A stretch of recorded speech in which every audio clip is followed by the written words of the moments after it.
वीर्यं करवावहै तेजस्विनावधीतमस्तु मा विद्विषावहै। ओम शांति शांति शांति। हरि ओम श्री गुरुभ्यो नमः। हरि ओम।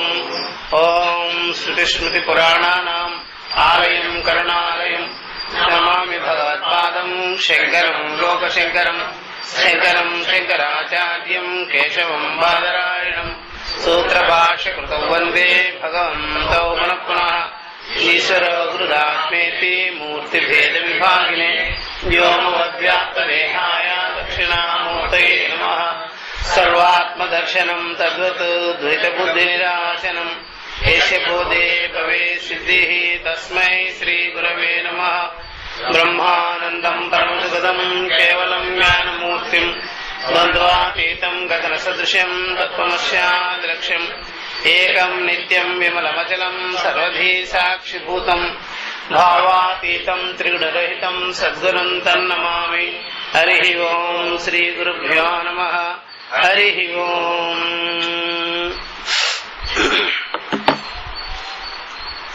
ओम आप्यायन्तु ममाङ्गानि वाक्प्राणश्चक्षुः श्रोत्रमथो बलमिन्द्रियाणि च सर्वाणि सर्वं ब्रह्मोपनिषदम् माहं ब्रह्म निराकुर्याम् मा ब्रह्म निराकरोत्। अनिराकरणमस्तु अनिराकरणं मे अस्तु तदात्मनि निरतेय उपनिषत्सु धर्माः ते मयि सन्तु ते मयि सन्तु। ओम शान्ति शान्ति शान्ति। हरिः ओम श्रीगुरुभ्यो नमः। हरिः ओम। प्रतिबोध विदितं मतम् अमृतत्वं हि विन्दते आत्मना विन्दते वीर्यं विद्यया विन्दते अमृतम् यः चेदवेदी तत् सत्यमस्ति न चेदिह वेदीन्महती विनष्टिः। भूतेषु भूतेषु विचित्य धीराः प्रेत्यस्मात् लोकात् अमृता भवन्ति यः चेदवेदी तत् सत्यमस्ति न चेदिह वेदीन्महती विनष्टिः। भूतेषु भूतेषु विचित्य धीराः प्रेत्यस्मात् लोकात् अमृता भवन्ति।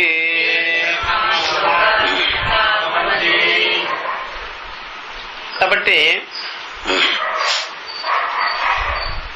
ఈ జన్మలోనే ఇప్పుడే ఇక్కడే ఈ యొక్క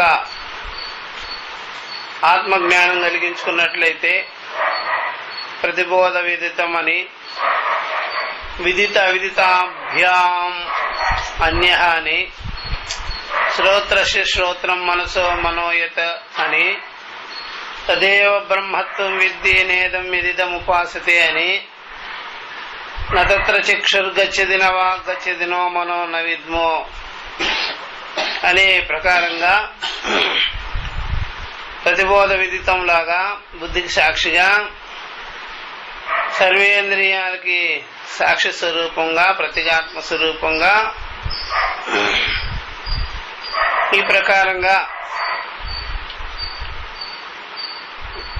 దీన్ని ఇదవంశం కాకుండా అహం ప్రత్యయము కాకుండా ఆత్మగా తెలుసుకున్నప్పుడు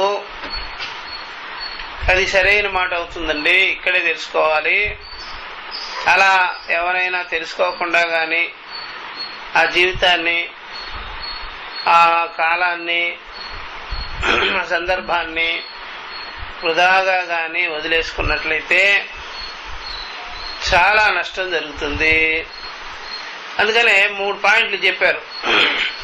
అర్థవత్తావా సద్భావోవా పరమార్థతోవా సత్యం విద్యతే సత్యం భవతి ఇది అని.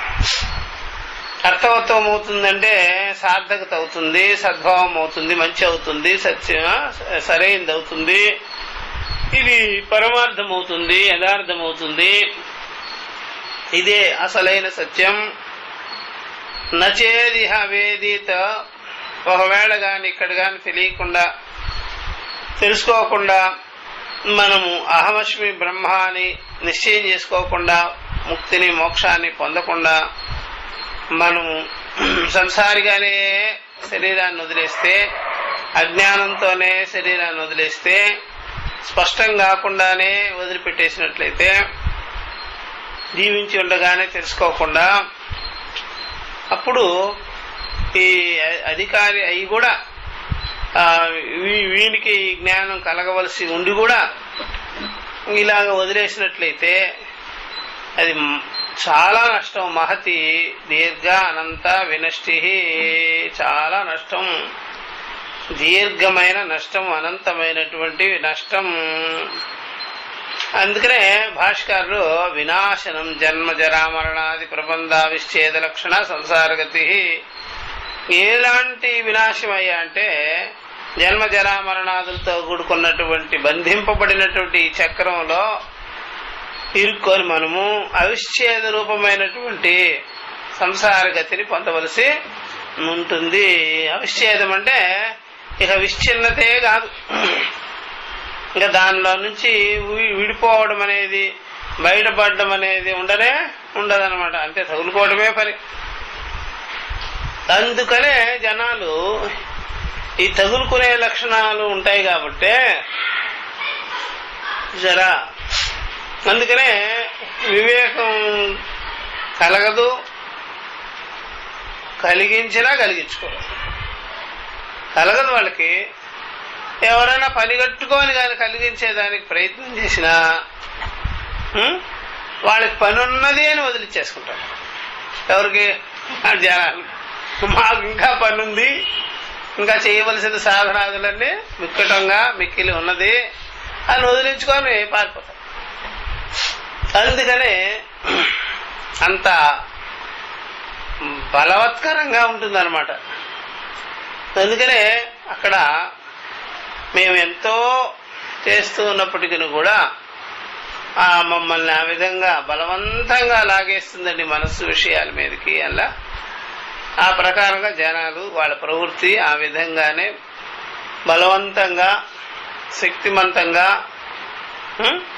ఇక విడదీసేదానికి వీలు లేకుండా అవిచ్ఛేద రూపమైనటువంటి సంసారగతి లక్షణాన్ని పొంది ఉంటారు జనాలు. ఇంకంతే, వాళ్ళని ఆదుకునే నాదుడు ఎవడు లేదు. ఒకవేళ ఉన్నా సరే అది పనికి రాకుండా పోతుంది, ఉపయోగం ఉండదు వాళ్ళకి. అలాగ పడి ఉంటారనమాట. ఎందుకని అంతఃకరణము ఎక్కడా కూడా ఖాళీ ఉండదు, సిద్ధంగా ఉండదు. ఇంకంతే, కోలుకునేదానికి వీలు లేకుండా అయిపోయి ఉంటుంది అంతఃకరణం. అది ఇంకా అంతే, అట్లా పడి ఉంటారు జనాలు అంతే.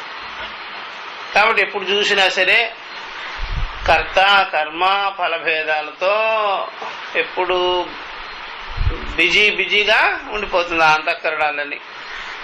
ఇంకా బయటపడే లక్షణాలు ఉండవు. అది చూస్తే మనం ఇది అవిద్యా ప్రవృత్తి బాగా గట్టిగా ఉంది, పటిష్టంగా ఉంది, ఇక అచలంగా ఉంది, అది కదలకుండా రాట వలె పాతుకొని ఉండిపోయింది. కాబట్టే వాళ్ళు దానికి ఎన్ని రకాలైన మతం అయినా పెట్టేసుకుంటారు. మా మతంలో అంతేనండి, మోక్షము అని చెప్పనే లేదు అంటారు కూడా వాళ్ళు. ఏమంటారు? మోక్షం అంతే. ఒకవేళ గతి మార్గమే మోక్షం అని చెప్పినా సరే గతి మార్గం ఈజీగా రాదు వాళ్ళకి. కర్మలే ఉంటాయి, కర్మ ఉపాసన. వైకుంఠానికి పోవాలి అంటే కర్మ ఉపాసనలు ఉంటాయి, స్వర్గానికి పోవాలన్నా కర్మ ఉపాసనలు ఉంటాయి, కైలాసం పోవాలన్నా స్వర్గం ఉపాసనలు ఉంటాయి. ఇంకా అవన్నీ కూడా కర్మతో ముడిపెట్టుకోలే ఉంటుంది అనమాట. కర్మతోనే ముడిపడి ఉంటాయి ఏదైనా సరే. చూసారా, ఆ ప్రకారంగా ఉంటుంది. అందుకనే ఎప్పుడైనా సరే మనము ఏ ఆహారమైనా తీసుకొని తృప్తి పొందాలి అని మనం అనుకుంటాం. అసలు ఆహార లక్షణం తృప్తి పొందే లక్షణమే కాదు అది. అర్థమైందా? ఆహార లక్షణం అంతా కూడా కర్మ లక్షణం. ఆహారం అంతా ఏంటే కర్మ చేసి ఆహారం సంపాదించుకున్నాము, ఆహారం తిని కర్మ చేయాలి మళ్ళా. అంతేగాని అమృతం లాగా దాగేసేసి నాకు వినాశం లేదు మత్స్యం లేదు అనుకున్నట్టుగా ఆహారం ఉండదు కదా. ఎక్కడైనా ఆహారం సంపాదించుకోవాలంటే ఏం చేయాలి? మరి ఆ ఆహారాన్ని తీసుకుంటే ఏం చేయాలి? మళ్ళీ కర్మ అడగదు కదా, మళ్ళీ కర్మ చేయాలి. అది మనం సంపాదించిన కర్మఫలం. అందువల్ల కర్మఫలం సంపాదించి మళ్ళీ కర్మ చేయాలి. ఆ ఫలాన్ని అనుభవించాలంటే కర్మ చేయాలి. అందువల్ల అకృతమైనదే అసలైంది, కానీ కృతమైనది కృతమే ఉంటుంది. దానికి కృతమైనది కృతమే. ఎందువల్ల కృతేన నాస్తి అకృత అని కదా. కాబట్టి ఏది మనం కర్మల చేత సంపాదించుకున్నామో అది కర్మని అపేక్షించుకొనే ఉంటుంది. అకర్మగా ఉండేది ఉండదు దాంట్లో. అకర్మ లక్షణం ఉండదు దాంట్లో. అది తెలుసుకోవాల్సినటువంటిది. కాబట్టి తస్మాత్ ఏం గుణదోషం విజానంత బ్రాహ్మణ. సరే, ఇలాగా బాగా విచారం చేసుకోవాలి. ఆత్మ ఏమిటి, అనాత్మ ఏమిటి, సత్యం ఏమిటి, అసత్యం ఏమిటి, నిత్యం ఏమిటి, అనిత్యం ఏమిటి. ఇలాగా జడ చైతన్య విచారం బాగా చేయాలి. గుణదోషాదులంతా బాగా విచారం చెయ్యాలి. ఏది మనకి సద్యోఫలము, ఏది కానిది, ఏది మోక్షాన్ని, ఏది బంధాన్ని ప్రసాదిస్తుంది అనేది, అలాంటి గుణదోష విచారం అనేది మనకి ఉండాలి. ఆ అలవాటు ఉండాలి. అదే మనం చెయ్యాలి జీవితంలో. గుణదోష విచార లక్షణం చేయాలి. మనం చెయ్యం. అట్లాగా మన అంతఃకరణం మనకి సహకరించదు. ఆ అంతఃకరణానికి ఆ యొక్క అనుగ్రహం లేదు, ప్రసాద బుద్ధి లేదు, అనుగ్రహ బుద్ధి లేదు. అది ఎంతసేపటికి అంతఃకరణం ఇలాంటి విషయాలకి అవకాశం ఇవ్వకుండా వేరే వాటికి అవకాశం ఇస్తుంది. గుణదోష బుద్ధి ఉండాలి ఎవరికైనా సరే. గుణదోష బుద్ధి ఉంటే గుణం ఎంత దోషం ఎంత అని విచారం చేసుకునే బుద్ధి ఉంటే అప్పుడు నిత్యానిత్య వస్తు వివేకం చేయిస్తుంది, ఆత్మానాత్మ వివేకం విచారం కూడా చేయిస్తుంది, బంధం ఏమిటి మోక్షం ఏమిటి చేయిస్తుంది, సద్యోఫలం ఏమిటి సాధ్యమేమిటి సాధన సాధ్యాలు ఏమిటి అనేది ఆ రకంగా వివేకించుకునేదానికి అది మనకి అవకాశం ఇస్తుంది. అది లేదు ఇక్కడ. కాబట్టి గుణదోషం విజానంత బ్రాహ్మణ భూతేషు భూతేషు సర్వభూతేషు స్థావరేషు చరేషు చ ఏకం ఆత్మతత్వం బ్రహ్మ విచిత్య. పెద్ద భాష ఇది. ఇలాగా విజానంత బ్రాహ్మణ అన్నారు కదా. ఇక్కడ ఒక టిప్పణి ఉంది. బ్రాహ్మణ బ్రహ్మ విద్య జిజ్ఞాసవ అనమాట. ముముక్షు అని అర్థం, వైరాగ్యవంత అని అర్థం, వివేకులు అని అర్థం. దానికి ఇక్కడ శంకర ముండక భాష్యంలో నుంచి తీసుకొచ్చి చెప్తున్నారు చూడండి. బ్రాహ్మణానాం సంసారాత్ వ్యావృత్తౌ విశేషత అధికార. బ్రహ్మ విద్య జిజ్ఞాసులకే సంసారం నుండి బయటపడాలని, సంసారం నుండి దాటాలని విశేషమైన అధికారం వాళ్ళకే ఉంటుందట, మిగిలిన వాళ్ళకే ఉండదు. ముముక్షువులు బ్రహ్మ జిజ్ఞాసులైన వారికే ఈ రకమైనటువంటి సంసార ప్రవృత్తి నుండి బయటపడాలని ఉంటుంది. మిగిలిన వాళ్ళకి అలా కలిగేదానికి అవకాశం లేదు. చూసారా, వాళ్ళు ఇలా విచారం చేస్తారు. భూతేషు భూతేషు అంటే సర్వభూతేషు. సర్వభూతేషు మీన్స్ స్థావర జంగమములు యందు చరాచరములు యందు వివేకం చేస్తారు. చరాచరాలు ఏమిటి, ఇదంతా కూడా ఏమిటి వ్యాపించుకోనున్నది, ఏమిటి సత్తామాత్రంగా ఉంది.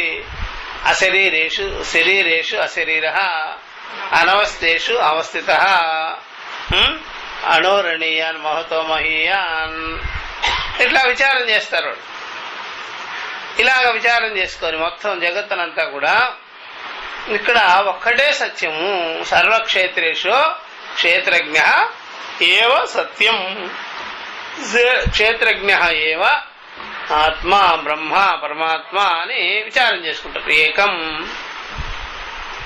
చరాచరాల యందు ఒక్క తత్వాన్ని తెలుసుకోనున్నారు వాడు. చరాచరేషు చ ఏకం, అది ఆత్మతత్వం బ్రహ్మ. ఇదేనయ్యా మన స్వరూపమైన బ్రహ్మము. విచిత్య వివేకం చేసుకొని వివేకం కృత్వ విజ్ఞాయ సాక్షాత్కృత్య, సాక్షాత్తుగా అహమస్మి అని తెలిసేసుకున్నారు. ఆత్మభేదంగా తెలుసుకొని ఉన్నారు. ధీరాహ ధీమంత ఇలా తెలుసుకున్నారు వాడు. ఇక్కడ సాక్షాత్కృత్య అనే దానికి ఒక టిప్పణి ఉంది. ఇక్కడ అత్ర సాక్షాత్కరణం వాక్య జ్ఞానాత్ న అర్థాంతరం కింటు వాక్యాత్ ఆత్మజ్ఞానం యత్కాలం తత్కాలమేవ అజ్ఞాన ప్రహాణపూర్వకం అయం అహమస్మి సర్వబోధ సాక్షి ఇది ఆగమానుసారి బోధ ఏవ. బృహదారణ్య భాష. సాక్షాత్కృత్య అనే దానికి అర్థం సాక్షాత్కరణం. సరే, సాక్షాత్కరణం వాక్య జ్ఞానాత్ నా అర్థాంతరం. సాక్షాత్గానే ఇక్కడ వాక్య జ్ఞానం ద్వారా తెలుసుకోవాలి. వాక్య జ్ఞానానికి భిన్నంగా తెలుసుకోకూడదు, ఉపదేశానికి భిన్నంగా తెలుసుకోకూడదు, విచారించుకునే దానికి అన్యంగా తెలుసుకోకూడదు, బోధించే సమకాలానికి భిన్నంగా మరొక చోట తెలుసుకోకూడదు. బోధించే సమకాలంలోనే, శ్రవణం చేసే సమకాలంలోనే, వాక్యార్థ విచార సమకాలంలోనే సాక్షాత్గా మనం తెలుసుకోవాల్సి ఉంటుంది. సాక్షాత్కరణం మీన్స్ వాక్య జ్ఞానాత్ నా అర్థాంతరం. మరేమిటి? కింటు వాక్యాద్ ఆత్మజ్ఞానం. చూసారా, ఆ వాక్యం ద్వారానే, ఆ బోధించే ఆ మాట ద్వారానే, ఉపనిషత్తు ఆ యొక్క బోధ ద్వారానే, ఉపనిషత్తు విచారం చేసే సమకాలంలోనే ఈ జ్ఞానం కలిగించుకోవాలి. వాక్యాద్ ఆత్మజ్ఞానం. యత్కాలం ఎప్పుడైతే ఇది మనం వింటా ఉంటామో, ఎప్పుడైతే మనం విచారించుకుంటుంటామో, ఉపనిషత్ ఈ యొక్క మంత్రార్థ విచారణం వాక్యార్థ విచారణం చేస్తుంటామో, తత్కాలమేవ ఆత్మజ్ఞాన ప్రహాణపూర్వకం ఆత్మజ్ఞానం కలిగించుకొని సరే తద్భిన్నమైనటువంటి అహం జీవ దుఃఖి సంసారి అనేటువంటి అజ్ఞానాన్ని తొలగించుకుంటాం. చూసారా, అజ్ఞాన ప్రహాణపూర్వకం. అప్పుడే అజ్ఞానాన్ని మనం తొలగించుకొని నివృత్తి చేసుకొని అయం అహమస్మి.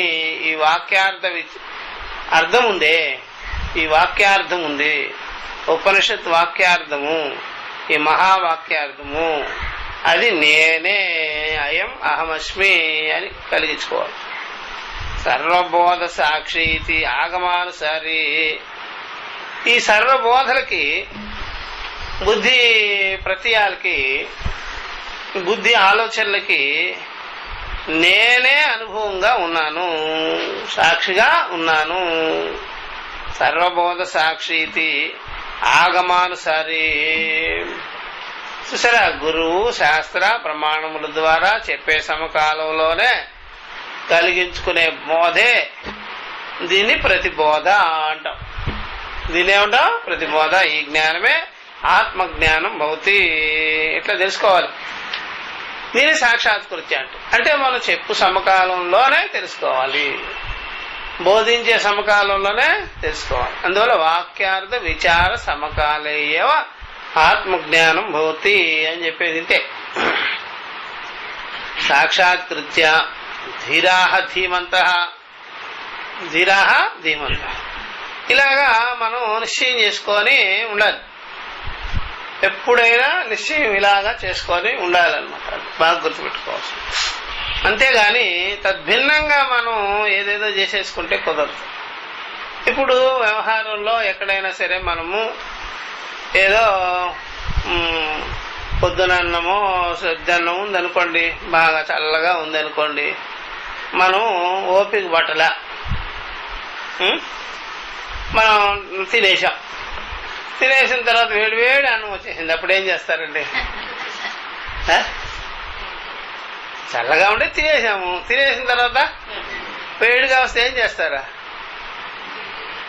నెత్తి మీద మొడికే వేసుకుంటారు. అంత కంగారు ఏంటి? అది వేడి, అందులో చలికాలం మాయ సాగచ్చు కదా, అంత కంగారు ఏమిటి అని. అంతే. అట్లాగా మనం అందరికీ లేనిపోనివన్నీ చెప్పేసినాము. చెప్పేసిన తర్వాత మనకి అప్పుడు ఒక పుస్తకం చూడగానే చెప్పు సమకాలంలోనే ఆత్మజ్ఞానం కలుగుతుందంటే అప్పటికి మీరు పుస్తకం ఇప్పించి చెప్పేటప్పటికి ఎవడు ఉండడు అక్కడ.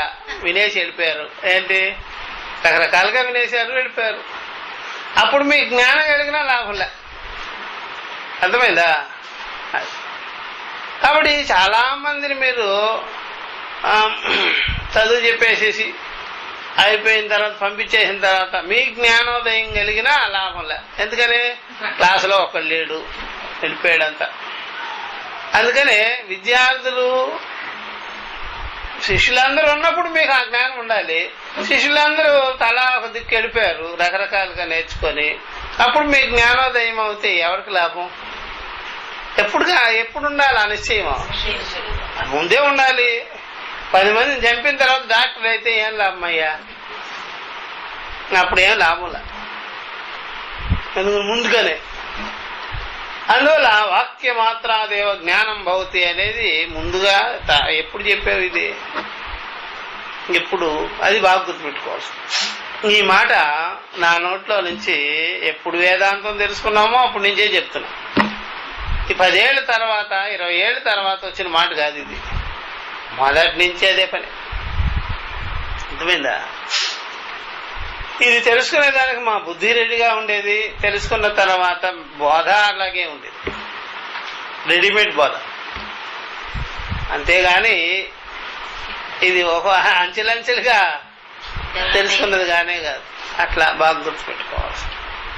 అందుకని దెబ్బలాడుకొని భార్య ఒక దారి, భర్త ఒక దారి అయిన తర్వాత నాకు బుద్ధి వచ్చిందయ్యా అంటే ఇప్పుడే బుద్ధి వస్తే మాత్రం ఏం లాభం? ఎవరి దారి వాళ్ళు వెళ్ళిపోయినారు కదా. ముందుగా ఉండాలి. ఎప్పుడు పెట్టుకోవాలా?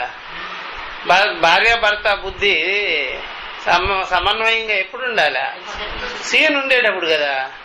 సీను తెగిపోయిన తర్వాత ఇంకేముంది? సీన్ అయిపోయా. అట్లా అట్లా అప్పుడు వస్తుంటుంది బుద్ధి అందరికి. అర్థమైందా? హిరణ్యకశిపుడు పొట్ట చించేసుకున్న తర్వాత నాకు బుద్ధి వచ్చింది అన్నట. అలాగైతే ఏం చేస్తావు? చూసారా? హిరణ్యకశిపుడు పొట్ట చీల్చేసినాడు. ఎవరో? నరసింహమూర్తి. అప్పుడు చించేసిన తర్వాత నాకు బుద్ధి వచ్చింది అన్నాడట. ఏం చేస్తావురా మీకు బుద్ధి వస్తే? చించేసినాడు కానీ నాకు పుట్టేది రాదు. ఆ బుద్ధి మొదట్లోనే ఉండాలి కదా బుడుద్దాయి. అంత ఇంత గొడవ చేసుకున్న తర్వాత ఇప్పుడు రావు. ఏడు అంతే. అందుకని ఎప్పటికైనా సరే ఈ జ్ఞానం మనకి ముందుగా నిశ్చయమయ్యే ఉండాలి. అప్పుడు ఆ శిష్యులకు చెప్తే అర్థమయ్యి వాళ్ళు కూడా ముక్తులవుతారు. సాక్షాత్ చెప్పు సమకాలంలోనే అవగతం చేసుకోవాలి. ఆ తదుపరి చేసేది ఏమి ఉండదు. అట్లా కాబట్టి ఈ ప్రకారంగా సర్వబోధలకి ఈ యొక్క ఆత్మస్వరూపమే సాక్షి మాత్రంగా ఉన్నది, నువ్వే అయి ఉన్నావు అనేటువంటిది ఆగమానుసారి బోధ ఇలా ఉంటుంది. సంప్రదాయంలో ఉండే బోధ, బ్రహ్మ విద్యా సంప్రదాయంలో ఉండే బోధ ఏంటంటే చెయ్యండి అని చెప్పదు, అయ్యే ఉన్నారు అని చెప్పేసి. అది బోధించే సమకాలంలోనే స్వస్వరూప మాత్రంగా నిశ్చయం చేసే పద్ధతి అన్ఫోల్డ్మెంట్ టీచింగ్ అంటాం. ఇది వీళ్ళ దగ్గరే ఉంటుంది. ఇతరత్ర మీకు కనిపించు. అట్లా సాక్షాత్కృత్య ధీరా ధీమంత, ధీరులు ధీమంతులు చూసారా, బుద్ధిమంతులు వివేకులు అయిన వారు ఇలాగా తెలుసుకొని ఉంటారయ్యా. తెలుసుకొని ప్రేత్య వ్యావృత్య చూసారా, ఈ ప్రకారంగా వాళ్ళు విడగొట్టుకొని వివేకం చేసి విడగొట్టుకొని, ఏమిటి సార్ వివేకం చేసుకొని విడగొట్టుకునేదంటే అహం మమ అహం. చూసారా, అహం మమ, నేను నాది. నాది నేను అనేటువంటి అహంభావ లక్షణం ఉంది కదా. మమ అహంభావ లక్షణాత్ నేను నాది అనేటువంటి ఈ లక్షణం ఉంది కదా, నేను నాది అనేటువంటి ఈ అంతఃకరణ లక్షణము, ఇదంతా కూడా అవిద్య కల్పితమై ఉన్నది. అవిద్య రూపాతు, అవిద్య చేత కల్పించుకొని నేను నాది అనేటువంటి భావం కలిగి శరీర ఇంద్రియాదులు విషయాలు బంధాలపైన ఉన్నది. ఇది ఈ అవిద్యా కల్పితమైనటువంటి ఈ యొక్క నేను నాది అనేటువంటి ఈ యొక్క అవిద్యా లక్షణమైనటువంటి భావాన్ని వ్యావృత్య విడగొట్టుకొని అస్మాత్ లోకాత్ శరీర ఇంద్రియ సంబంధ బాంధవ్యములు అనేటువంటి లోకం నుండి అభిమానం యొక్క సర్కిల్, అభిమానంతో కూడుకున్నటువంటి విషయ సముదాయం, వాటి నుండి సంబంధ సముదాయం నుండి అస్మాత్ లోకాత్ అనేది నేను నాది అనేటువంటి సంబంధ బాంధవ్యాదులతో కూడుకునేటువంటి అభిమానం యొక్క సర్కిల్ ఉంది కదా, సముదాయం, దాని నుండి ఆయన వ్యావృత్య విడిపోయి మనసు ఆ యొక్క సద్బుద్ధిని వివేక బుద్ధిని కలిగి విడిగొట్టుకునేశాడు. విడిగొట్టుకొని ఉపరమ్య తప్పించాడు, వెనక్కి తప్పించుకున్నాడు. స్వస్వరూప మాత్రంగా పెట్టుకున్నాడు, సాక్షి మాత్రంగా పెట్టుకున్నాడు, అసంగ మాత్రంగా పెట్టుకున్నాడు. ఉపరమ్య స్థిర. ఇక్కడ ఒక టిప్పణి ఉంది ఉపరమ్య అనే దానికి. ఇలాగా విడగొట్టుకొని మృత్వా ఇతితు నా అర్థ. ఉపరమ్య అన్నారు కదా, మృత్వా ఇతితు నా అర్థ. ఉపరమ్య అంటే ఈ లోకం నుండి, ఈ సంబంధ బాంధవ్యాల నుండి, నేను నాది అనే లక్షణం నుండి, అవిద్య చేత కల్పింపబడినటువంటి అహమ్మమ వ్యవహారాల నుండి ఆయన తప్పించుకొని అనగానే బుద్ధిని తప్పించేశాడు, వివేక బుద్ధిని. మృత్వాతు నా అర్థ, చనిపోయి కాదు, బతికుండి కనెక్షన్ లేకుడే. నేను నాది శరీర ఇంద్రియాల మీద, బంధాల మీద, వాటి మీద ఉండేటువంటి అవివేకపూర్వకమైనటువంటి నేను నాది అనేటువంటి అభిమానాన్ని వదిలి, చూసారా, ఎవరైనా సరే ఈ అభిమానాదులన్నీ పోవాలంటే చనిపోయిన తర్వాత కదా అంటే కాదయ్యా, మృత్వా కాదు. చూసారా, ఉండగానే దాని మీద ఉండేటువంటి నేను నాది అనేటువంటి అభిమాన లక్షణాదులన్నీ విడగొట్టుకొని సద్యోముక్తి అధికారాత్. ఎందుకంటే ఇక్కడ సద్యోముక్తే అధికారం, ఇక్కడ సద్యోముక్తి విషయం. ఇది సద్యోముక్తి అనగానే ఇక్కడే ముక్తి, ఇక్కడ జీవించి ఉండగానే ముక్తి విషయమే గాని చనిపోయిన తర్వాత గానే కాదు. ఉపరమ్య సర్వాత్మ ఏకత్వం. ఈ ప్రకారంగా ఇదన్నందరూ కూడా సర్వేషామపి యహ ఏక ఆత్మ తద్భావం ఇత్యర్థ. సర్వభూతములు బ్రహ్మమే అయ్యున్నది, సర్వభూతములు ఆత్మస్వరూపమే అయ్యున్నది. సర్వభూతాన్ని చ ఆత్మని పశ్యంతి. సర్వభూతములు ఆత్మే అయ్యున్నది, నేను అదే అయ్యున్నాను అని. సర్వాత్మ ఏకత్వం జ్ఞానం. చూసారా, ముక్తి జ్ఞానం అంటే సర్వాత్మ ఏకత్వ జ్ఞానం. బ్రహ్మ జ్ఞానం అంటే, మోక్షం అంటే సర్వాత్మ ఏకత్వ జ్ఞానం. సరే, అందరూ కూడా అదే అయ్యున్నారు, అందరూ అదే స్వరూపులే అయ్యున్నారు. ఇక్కడ నేను మాత్రమే కాదు అని అర్థం అన్నమాట. కానీ లౌకిక వ్యవహారాలు ఎలా ఉంటాయంటే, ద్వైత వ్యవహారాలు ఒక్కడే పరమాత్మ, మిగిలిన వాళ్ళు ఎవరో కాదు. ఆ పరమాత్మ ఎక్కడో ఉంటాడు, మత భిన్న, అట్లాంటివన్నీ ఉంటాయి దాన్ని. ఇక్కడ సజ్జీవముక్తిని, జీవన్ముక్తిని, బ్రహ్మజ్ఞానం, ఇదంతా కూడా సర్వాత్మ జ్ఞానాన్ని కలిగిస్తుంది. సర్వభూతములు బ్రహ్మ మొదలుకొని పిప్పీలిక పర్యంతంలో ఏమయ్యాయి? బ్రహ్మమే. ఒకవేళ అజ్ఞానం ఉంటే కూడా బ్రహ్మ మొదలుకొని పిప్పీలిక పర్యంతం ఉంటుంది. స్వరూపము బ్రహ్మ మొదలుకొని పిప్పీలిక పర్యంతం ఉంటుంది. ఇప్పుడు అజ్ఞానం చేష్టలు రకరకాలుగా ఉంటుందా, సామాన్యంగా ఉంటుందా? సర్వభూతములు ఎందుండేటువంటి తత్వము ఏకమై ఉంటుందా, అనేకమై ఉంటుందా? విశేషమా, సామాన్యమా? అట్లాగా వ్యవహారాలు ఆయా అజ్ఞానం వల్ల ఉండే వ్యవహారాలు విశేషంగా గోచరమానమవుతుంది. రకరకాలు బీజం అజ్ఞానమే, విశేషంగా గోచరమవుతుంటాయి.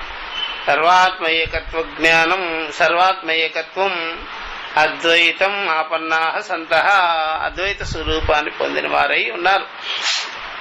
కాబట్టి వాళ్ళు అమృతాహ భవంతి, అమృత స్వరూపులై ఉన్నారు, అమృతులై ఉన్నారు, మరణరహితమై ఉన్నారు, అవినాశి స్వభావమై ఉన్నారు, అవినాశి స్వరూపంగా ఉన్నారు. బ్రహ్మైవ భవంతి, వాళ్ళు బ్రహ్మ స్వరూపులే అయి ఉన్నారు. అది గురుకులంలో చెప్పే మాట. ఇది గురుకులంలో అందరూ కూడా ఈ ప్రకారమే మీరు తెలుసుకుంటే నాలాగే మీరు కూడా అదే అయ్యున్నారు అని కదా ఆ విద్యార్థి చెప్పింది. నేను తెలుసుకున్నట్టుగా విదిత అవిదితాలకి అన్యం అని మీరు కూడా అర్థం చేసుకుంటే, విదితము కాదు అవిదితము కాదని, ఇలాగే ఎవరు తెలుసు అంటారో వాళ్ళకి తెలియదని, ఎవరైతే తెలియదు అంటారో వాళ్ళ బుద్ధ్యాది ఇంద్రియాలకి అవిషయం అనే ఆత్మ తెలిసిన వెంటనే వాళ్ళందరూ కూడా ఇదే స్వరూపులై ఉన్నారు అని కదా. అందుకనే వీళ్ళందరూ కూడా అమృతులై ఉన్నారు, వీళ్ళందరూ బ్రహ్మమే అయి ఉన్నారు అని చెప్పేసినారు. అది విద్యార్థులు బహుత్వాన్ని దృష్టిలో పెట్టుకొని చెప్పింది. బహుత్వాన్ని దృష్టిలో పెట్టుకొని ఏకత్వ జ్ఞానం చెప్పారు. బహుత్వాన్ని ఆ విద్యార్థి గురుకులంలో విషయం కాబట్టి బ్రహ్మయో భవంతి ఇత్యర్థ, బ్రహ్మమే అయి ఉన్నారు అని చెప్పేసి. సయోహ వై తత్పరమం బ్రహ్మవేద బ్రహ్మైవ భవతి అని చెప్పేసి. సహా యహ వై తత్పరమం బ్రహ్మవేద బ్రహ్మైవ భవతి ముండకోపనిషత్తు. ఎవడైతే ఈ ప్రకారంగా తత్ పరమం తద్బ్రహ్మము తదాత్మ నిరతిశయమైనది బ్రహ్మమే అని ఎవడైతే తెలుసుకుంటున్నాడో వాడు బ్రహ్మమే అయ్యున్నాడు, పరమాత్మే అయ్యున్నాడు, పరిపూర్ణుడే అయ్యున్నాడు అని ఈ శృతి కూడా ఇలాగా ప్రతిపాదిస్తున్నదయ్యా. ఇలాగా తెలుసుకోవాలి ఎవరైనా సరే, ఇలాగా ప్రతిబోధ విదితం అని తెలుసుకోవాలి, విదిత అవిదితాభ్యాం అన్యః అని తెలుసుకోవాలి, శ్రోత్రస్యాభిశ్రోత్రం అని బ్రహ్మం తెలుసుకోవాలి. ఇలాగే ఇప్పుడే ఇక్కడే తెలుసుకున్నట్లయితే వాళ్ళు అమృత స్వరూపులై ఉన్నారు అని అవగతం అయిపోతుంది. అది ఈ ప్రకారంగా కేనోపనిషత్తులో ఈ పరమఖండంలో ద్వితీయ ఖండంలో ఇలాగా శరసాక్షి మాత్రంగా, దృక్ మాత్రంగా, ద్రష్ట మాత్రంగా, ఇలాగా ప్రతిగాత్మ మాత్రంగా, బుద్ధికి సాక్షిగా, మనసుకి సాక్షిగా, సర్వేంద్రియాలకు వ్యాపకంగా, చిన్మాత్ర స్వరూపంగా, అవిషయంగా, ఇంద్రియాది అగోచరంగా, విదిత అవిదితాదులకి వేరుగా ఇలాగా ప్రతిపాదన చేశారు. ఈ విషయం అంతా ఇప్పుడే ఇక్కడే స్వస్వరూపమయ్యే ఉన్నది. ఇదంతా నవద్వారపుర విషయమే గాని నవద్వారపురం కంటే అన్నిమైనది మాత్రంగానే అట్లా బాగా గుర్తుపెట్టుకోవాలి. నవద్వారపురానికి అన్నిమైనది మాత్రం కాదు. కేనోపనిషత్తు నవద్వారపురానికి భిన్నంగా చెప్పలా. ఇది సర్వేంద్రియ సంఘాతములకు అన్యంగా చెప్పలా. ఇది విదిత అవిదిత విషయము కానిది అనగానే ఇప్పుడే ఇక్కడే అయ్యున్నాను అని అర్థం అనమాట. అట్లాగా ప్రతిపాదన చేసి ఇప్పుడే ఇక్కడే ఈ ఆత్మజ్ఞానాన్ని కలిగించింది. ఈ విషయం ఇప్పుడే తెలుసుకోవాలి కానీ ఉపాధి రహితంగా నువ్వు తెలుసుకునేది ఏమి లేదు. ఉపాధి పడిపోయిన తర్వాత తెలుసుకునే పని ఏమి లేదు. ఉపాధి ఉన్నప్పుడే తెలుసుకోవాలి. ఉపాధి ఉన్నప్పుడే బోధించారు, ఉపాధి ఉన్నప్పుడే తెలుసుకోవాలి. మనకు అజ్ఞానం అంతా కూడా ఉపాధి ఉన్నప్పుడే ఉంది. సంసార బాధలన్నీ ఉపాధి ఉన్నప్పుడే ఉంది. దుఃఖాదులన్నీ ఉపాధి ఉన్నప్పుడే ఉంది. మనం ఏ వ్యవహార రంగంలో ఉండే సమకాలంలోనే దుఃఖాదులు, అశాంతి, అన్ని మానాపమానాలు అన్ని పడి ఉన్నాము. అక్కడే జ్ఞానం కలగాలి. అట్లా అక్కడే జ్ఞానం కలిగించాలి. అంతేగాని ఇంకొక చోట మాత్రంగానే అది బాగా గుర్తుపెట్టుకోవాలి. అందుకని ఎప్పుడైనా సరే తలపోటు అయితే మనం తలలోనే ఆ పోటు తగ్గించుకోవాలి. కడుపు నొప్పి అయితే కడుపులోనే ఆ పోటు తగ్గించుకోవాలి. అట్లాగా కాళ్ళ నొప్పి కానీ ఏ నొప్పి అయినా సరే అక్కడే పోగొట్టుకోవాలి. కానీ ఇంకా కైలాసంలో వైకుంఠంలో పోయి అక్కడ తల ఉండదు కదా, శరీరం ఉండదు కదా, ఈ సంసారం ఏమి ఉండదు కదా, ఈ బాధలు ఈ బాధల బందీలు ఏమి ఉండవు కదా, అక్కడ మనం చేసేది ఏమీ ఉండదా. అట్లా ఇది బాగా తెలుసుకోవాలి, బాగా గుర్తుపెట్టుకోవాల్సి ఉంటుంది. కాబట్టి జనాలకి ఈ వివేకం చేసే లక్షణం మాత్రం తెలియనే తెలియదు. అర్థమైందా? అది బాగా తెలుసుకోవాల్సింది. ఎవడైనా సరే ఇది ఉప్పు ఎలా ఉంటుందిరా, పంచదార ఎలా ఉంటుందిరా అంటే మాత్రం చెప్పేస్తారు. ఉప్పు పంచదార ఎలా ఉంటుంది అని చూసి చెప్పరా అంటే మాత్రం చెప్పలేరు. ఏం చేస్తారా? నోట్లో వేసుకొని చెప్తారు. అట్లాగా ఇది విచారం చేయరా అంటే బుద్ధిలో వేసుకోరు. ఇది కూడా బుద్ధిలో వేసుకోవాలి కదా. బుద్ధిలో వేసుకునేదానికి నోట్లో వేసుకునేదానికి నాలుకైనా ఉంది, కానీ బుద్ధిలో వేసుకునేదానికి బుద్ధి ఉంటే కదా అంటారు. మళ్ళా ఆ టైప్ మనుషులు ఉంటారు. మీరు చెప్పింది కరెక్టే, నాలుక మీద వేసుకుంటే ఉప్పో పంచదారో తెలుస్తుంది, నిజమే. అలాగా ఏది నిజం, ఏది అబద్ధం, ఏది సత్యం, ఏది అసత్యం అని చెప్పుకునేదానికి అది మనం బుద్ధిలో వేసుకోవాలంటున్నారు. బుద్ధే నాకు లేదు అని చెప్పేస్తారు.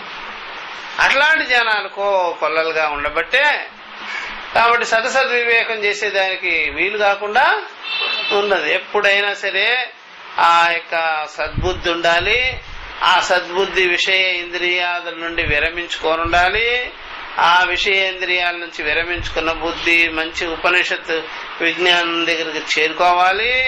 అలాంటి ఆచార్యుడు, గురువు, టీచర్ దగ్గరికి వెళ్ళాలి. ఆ ప్రకారంగా విచారం చేసుకుంటే ఈ జ్ఞానం కలిగేదానికి అవకాశం ఉందే గాని ఇలాంటి మెటీరియల్ కానీ మనం పొందకపోతే ఇంకా మనం అలాగే ఉంటాం.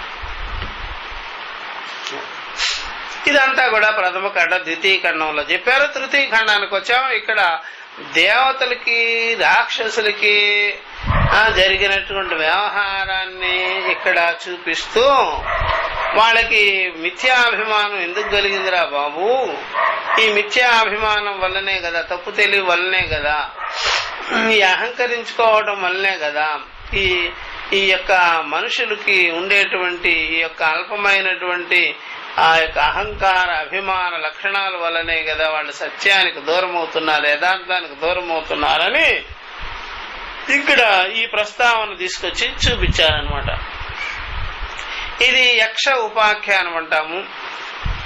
లేకపోతే దేవతలకి రాక్షసులకి అసురులకి జరిగినటువంటి ఆ యొక్క వ్యవహారము, యుద్ధం అనే వ్యవహారము, దాన్ని నిమిత్తంగా చేసుకొని దేవతలకు ఏ రకంగా ఈ యొక్క అభిమానం కలిగింది, ఆ అభిమానంతో వాళ్ళు ఏ విధంగా విర్రవీగుతున్నారు అనేదాన్ని బయట పెట్టి పరమసత్యమైనటువంటి ఆ సర్వభూతములు ఇది సమానంగా ఆకాశంలాగా వ్యాపించుకో ఉండేటువంటి ఆ బ్రహ్మజ్ఞానము ఉండినట్లయితే, ఆ బ్రహ్మతత్వం తెలిసినట్లయితే మిథ్యాభిమానంతో విర్రవేగవలసిన పని లేదు.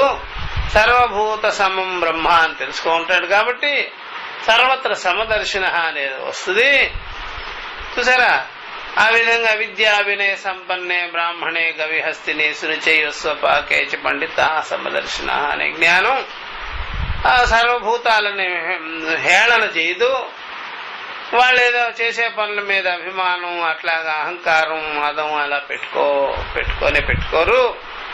కాబట్టి ఆ దేవతలకి ఈ విధంగా ఈ జ్ఞానం లేకపోయేటప్పటికి వాళ్ళంతటా వాళ్ళు ఈ యొక్క అభిమానం పెట్టుకొని విర్రవీగుతున్నారు అని చూపించారు.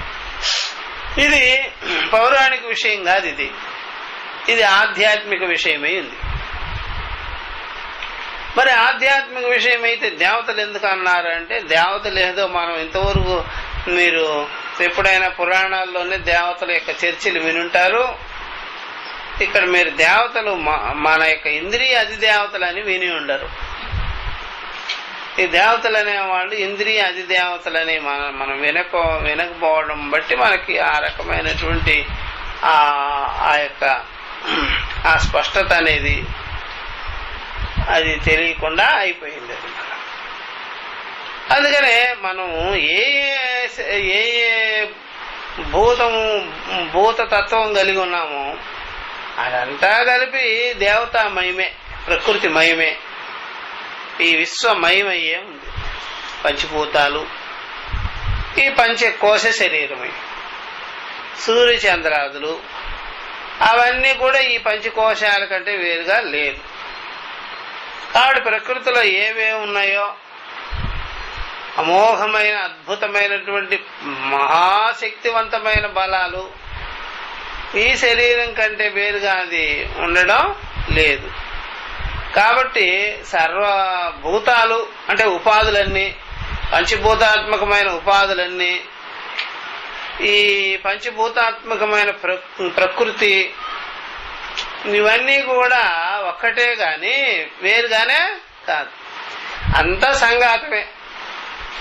ప్రకృతి ఈ యొక్క సమస్త జీవరాశులు పంచభూతాత్మకమైనటువంటి శరీరంతో కూడుకున్నటువంటి సమస్త భూతాలు ఇవన్నీ కూడా ప్రకృతిమయము, జగత్తుమయము.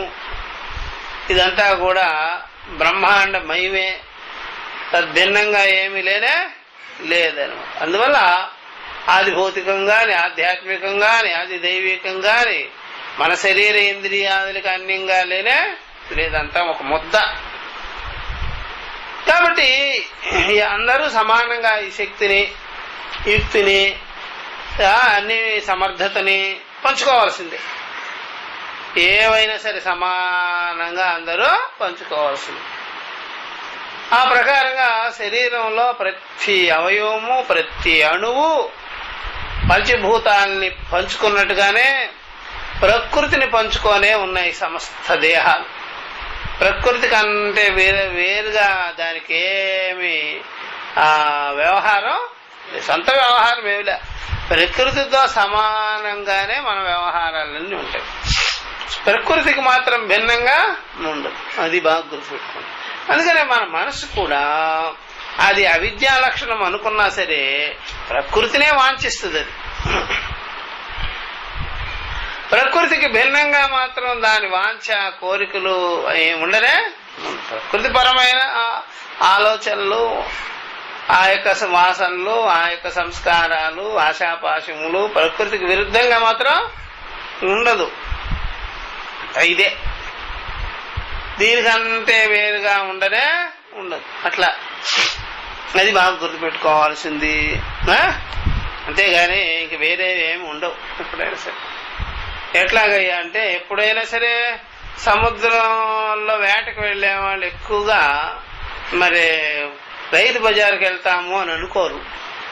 సముద్రంలో నెలల తరబడి వేట చేసేవాళ్ళు ఆవిడ రైతు బజారుకి వెళ్ళి కూరగాయలు పట్టు రావాలని అనుకోరు. మనకు పెద్ద రైతు బజార్ ఇదంతా. అదే ఎప్పుడు వంటకు కావాలంటే ఇప్పుడు మేము పెరట్లో వంకాయలు కాస్తాయి అనుకోండి, ఇప్పుడు మీరు కూర చేయాలన్నప్పుడు కోసుకొస్తారు, 2 వంకాయలు కోసుకొస్తారు, చక్కగా కూర చేసుకుంటారు. అట్లాగా మీరు వంట చేసుకోవాలంటే ఏం చేయాలా? టక్కుమంట చిన్న వలయలో చేసుకోవడం, వంట చేసేస్తారు. దాంట్లోనే వెరైటీలుగా నేర్చుకున్నాడు అనుకోండి, బ్రెడ్ చేస్తాడు, మళ్ళీ ఇంకేమేమో చేస్తాడు, రకరకాలుగా చేస్తాడు. అట్లాగా మన కోరికలు కూడా ఎలా ఉంటాయంటే విత్తేషణ, పుత్రేషణ, చూసారా? ఇవన్నీ ఏమిటి? ప్రకృతికి భిన్నంగా ఎక్కడైనా ఉందా? బంగారం అంటాం, వెండి అంటాం, ఇల్లు అంటాం, అవన్నీ ప్రకృతికి విరుద్ధమా? ప్లాస్టిక్ వస్తువులు ఎక్కడి నుంచి వచ్చాయి? మరి ఇవన్నీ కలపంతా ఎక్కడి నుంచి వచ్చింది? బంగారం ఎక్కడి నుంచి వచ్చింది? ఇనుము ఎక్కడి నుంచి వచ్చింది? మట్టి మశానం ఎక్కడి నుంచి వచ్చింది? ప్రకృతే. అవే కోరుతుంటాం. దాని భిన్నంగా వజ్రాలు, వైడూర్యాలు అన్నీ కూడా ప్రకృతే. అది అర్థమైందా? ఎప్పుడైనా మీరు మోక్షం కావాలని కోరినా అది మీ సొంతమే. అది కూడా ఏంటే సొంతమే. అర్థమైందా? ఇవన్నీ అయిపోయిన తర్వాత అది కోరతాడేమో. ఇవన్నీ కోరేసిన తర్వాత అందువల్ల నోట్లో ఊరేదే కోరతాడా, నోట్లో ఊరంది కోరతాడా? నోట్లో ఊరినా, మనసులో ఊరినా, ఇంద్రియాల్లో ఊరినా, ప్రాణంలో ఊరినా ప్రకృతి పరమైన విషయాలే ఉంటాయి. ప్రకృతికి విరుద్ధంగా మాత్రం ఆరో భూతం కోరాడా, ఆరో విషయం కోరాడా? అంతఃకరణలో విషయాలన్నీ అవే కదా ఉంటాయి, ఇష్టమని అయిష్టమని. చివరికి ఎప్పుడైనా వైరాగ్యవంతుడై ముముక్షువై కోరేదేంటి? తన స్వరూపమే తాను కోరుకుంటాడు. పిల్లలు ఎప్పుడైనా సరే టక్కుమండ నోట్లో పెట్టేది ఏమిటి? అంతే. ఇంకొకరు వేరు పెట్టి కొరకడు కదా, తనేలే వేసేసుకుంటుంటారు. అట్లా సమస్త జీవరాశులు తన వస్తువులే తను కోరుకుంటుంది, తనదే తన ప్రకృతే తను కోరుతుంది. వేరే వెరైటీ ఏముంది ఇక్కడ? చచ్చి ఏమైనా ఉంటుందా? ఏమీ ఉండవు. అంతా ఈ ప్రకృతిలో ఫలించేవే, ఈ ప్రకృతిలో కనిపించేవి, తద్భిన్నమైనవి ఉండనే ఉండవు. అట్లా మీరు దేవతల దగ్గరికి పోతే కూడా తేజస్సు ఇడ్లీ ఉంటాయి, తేజస్సు దోశ ఉంటుంది, తేజస్సు మసాలా వడ ఉంటుంది, అంతా కలిపి ఏంటే తేజస్సు కూర, తేజస్సు పుల్క, అంతా తేజమయం. ఇక్కడ మనకి పంచభూతమయం. ఎవ్వరు కూడా హరిహర బ్రహ్మాదులు కూడా ఆది దైవికమైనటువంటి వస్తువాహనాల కంటే భిన్నంగా కోరరు. మనం ఆది భౌతికము ఆధ్యాత్మికమైన విషయాల కంటే కూడా అన్యంగా ఏది కోరనే కోరం. అంతే. ఇంక స్పెషల్ ఏం తిండి లేదు మనకి, స్పెషల్ గా ఆట వస్తువులేమీ లేవు. అందువల్ల పాములు వాడు ఉంటాడు కదా, పాములు ఆడించేవాడు, వాళ్ళ పిల్లలకి ఆట వస్తువు ఏమేస్తాడు? వాడు పాములే వేసిపోతాడు, ఆడుకోరా అని ఆడుకుంటుంటారు. అంతే. అది బాగా గుర్తుపెట్టుకో. మన దగ్గర ఏది ఉంటాయి వనరులు అవే మనం వాడుకుంటాం. అందువల్ల ఇంతవరకు ఈ భూమి మీద పుట్టిన వాళ్ళు, ఈ పంచభూతాత్మకమైన జీవరాశులంతా ఏమి ఇవన్నీ వేది వినియోగం చేసుకుంటున్నాయి? పంచభూతాలే, ప్రకృతే. ఈ మూడు ప్రకృతులే వాడతాయి అన్నమాట. అందుకనే ఈ దేవతల ప్రసంగం కూడా మన శరీర ఇంద్రియాదుల కంటే వేరుగా లేదు. ఈ భావాలన్నీ కూడా మన అంతఃకరణం కంటే అన్యమైనదిగానే కాదు. ఈ మానాపమానాలు గాని, ఈ రకమైనటువంటి రాగద్వేషాలు గాని, ఇవన్నీ కూడా మన అంతఃకరణం కంటే వేరుగా లేదు. ఇలాంటి వాళ్ళందరూ కూడా సాక్షి స్వరూపాన్ని తెలుసుకోలేకుండా ఈ బహిర్ముఖ దృష్టి కలిగి ఉండడము, వాటి మీద అభిమానాదులు, ఇవన్నీ అహంకారాదులు కలిగి ఉండడం చేస్తున్నారు. కాబట్టి వాళ్ళకి బుద్ధి చెప్పేదానికి ఈ ప్రకారంగా యక్షబ్రహ్మం అనేటువంటి అవతారాన్ని క్రియేట్ చేసి వీళ్ళు ఇక్కడ బోధన చేశారనమాట. అది చూసుకోవచ్చు మనం. అర్థమైందా? అట్లా చెప్తున్నారు. బ్రహ్మదేవేభ్యో విజిజ్ఞే తస్య బ్రహ్మణో విజయే దేవాః అమహీయంతే. తస్య బ్రహ్మణో విజయే దేవాః అమహీయంతే. త ఐక్షంత అస్మాకమేవాయం విజయో అస్మాకమేవాయం మహిమేతి. ఎందుకు లేదమ్మా? అలా ఇచ్చారా? కాదులేండి, భాష్యం వచ్చేసింది, చెప్తాను. ముందు మంత్రం. తే ఐక్షంతాం అస్మాకమేవాయం విజయో అస్మాకమేవాయం మహిమేతి. ముందు ఇంట్రడక్షన్ గా భాష్యాన్ని మొదలు పెడతారు కొన్ని గ్రంథాలలో. కొన్ని గ్రంథాల్లో మంత్రం చెప్పి ఒకేసారిగా ఇవన్నీ తీసుకువెళ్తారు.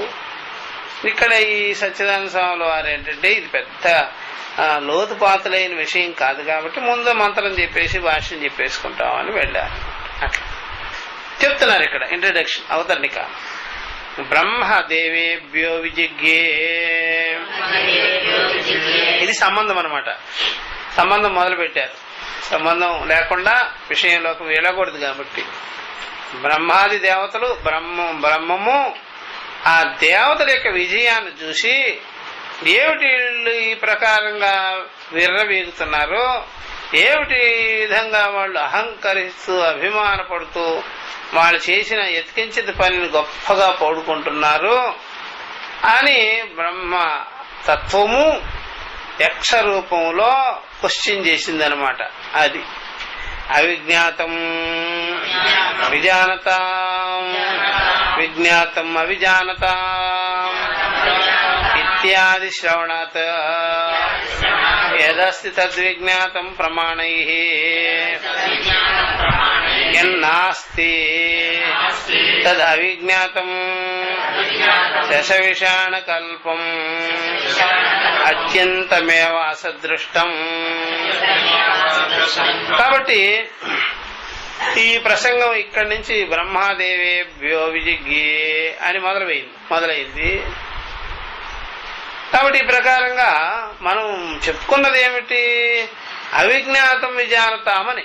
ఎవరైతే ఇంద్రియాలకి గోచరం కాదు అవిజ్ఞాతమైనటువంటిది బ్రహ్మము, అవిజ్ఞాతమైనటువంటిది సాక్ష్య స్వరూపమైనటువంటి బ్రహ్మము అని తెలిసిన వారికి, అంటే తెలియబడేది కాదు బ్రహ్మము, మన దృక్ స్వరూపమైన బ్రహ్మము తెలియబడేది కాదు ఇంద్రియాలకి అని తెలుసుకున్న వారికి విజానతాం, ఈ విషయంలో బాగా స్పష్టత ఉన్నది అని.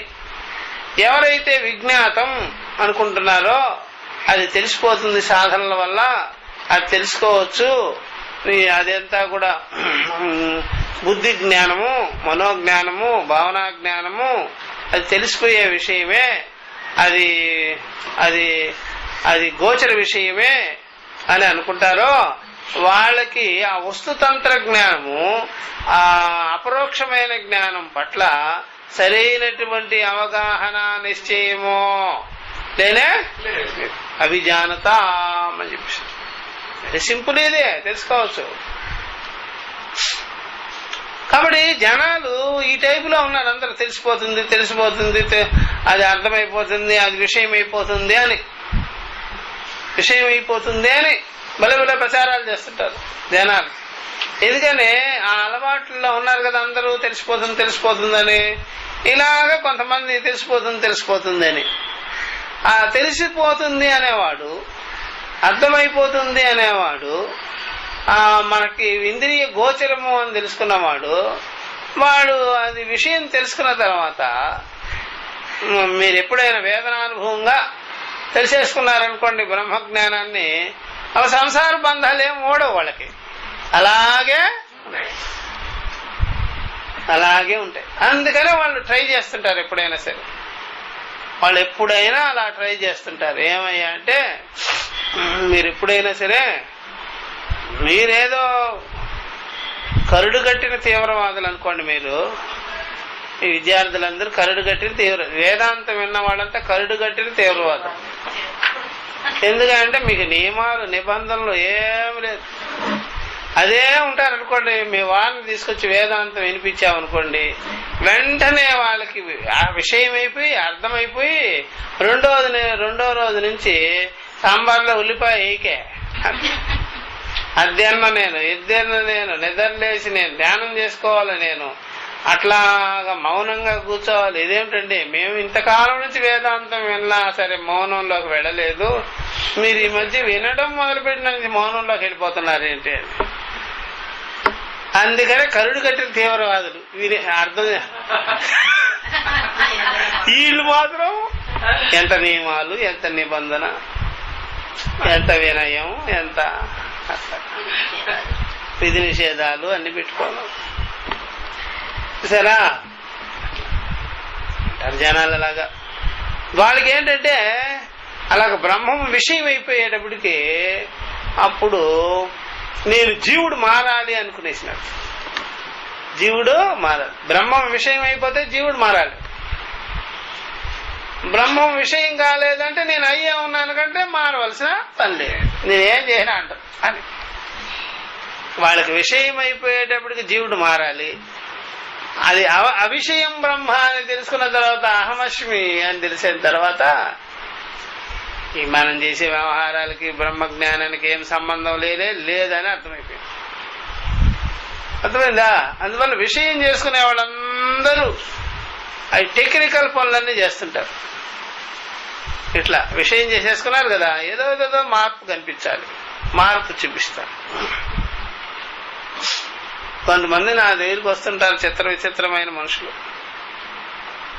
హైటెక్ స్వామి అంటారు నన్ను. హైటెక్ నీ మొహం ఏమిట్రా అంటే, మీరు మామూలుగా కనిపిస్తారు, మామూలుగా ఉంటారు. మా ఇంట్లో మా ఆవిడికి ఇంతవరకు టీవీ కొనిపెట్టలేదు. ఎందుకురా నాయన, టీవీ కొనిపెట్టలా. ఆ పిల్లలకి టీవీ చూపించరు, ఇంట్లో టీవీ లేదు, ఇంకేమిలే. భోజనం మానిపిస్తే చెప్పు నాకు, భోజనం మానే, గాలి పీల్చటం మానే, అప్పుడు నువ్వు పనికి వస్తావు నాకు శిష్యుడిగా. టీవీ కాదు మానిపించేది. అక్కడెక్కడో పెద్ద సైట్ ఉందన్నావు కదా కోట్లు చేసేది, అది 5 పైసలకి ఇచ్చేయి, అప్పుడు నువ్వు నాకు పనికి వస్తావు. అంతేగాని ఆ స్థలం మాత్రం కోట్లే, టీవీ మాత్రం కొనడు. ఇది పరమ లుబ్ధత్వం రా. ఇది ఎంత జ్ఞానమా పాడా, పరమ లుబ్ధత్వం. అందువల్ల జనకుడి దగ్గరికి వెళ్ళి చూస్తే నీకు తెలుస్తుంది జనకుడు ఎలా ఉంటాడు.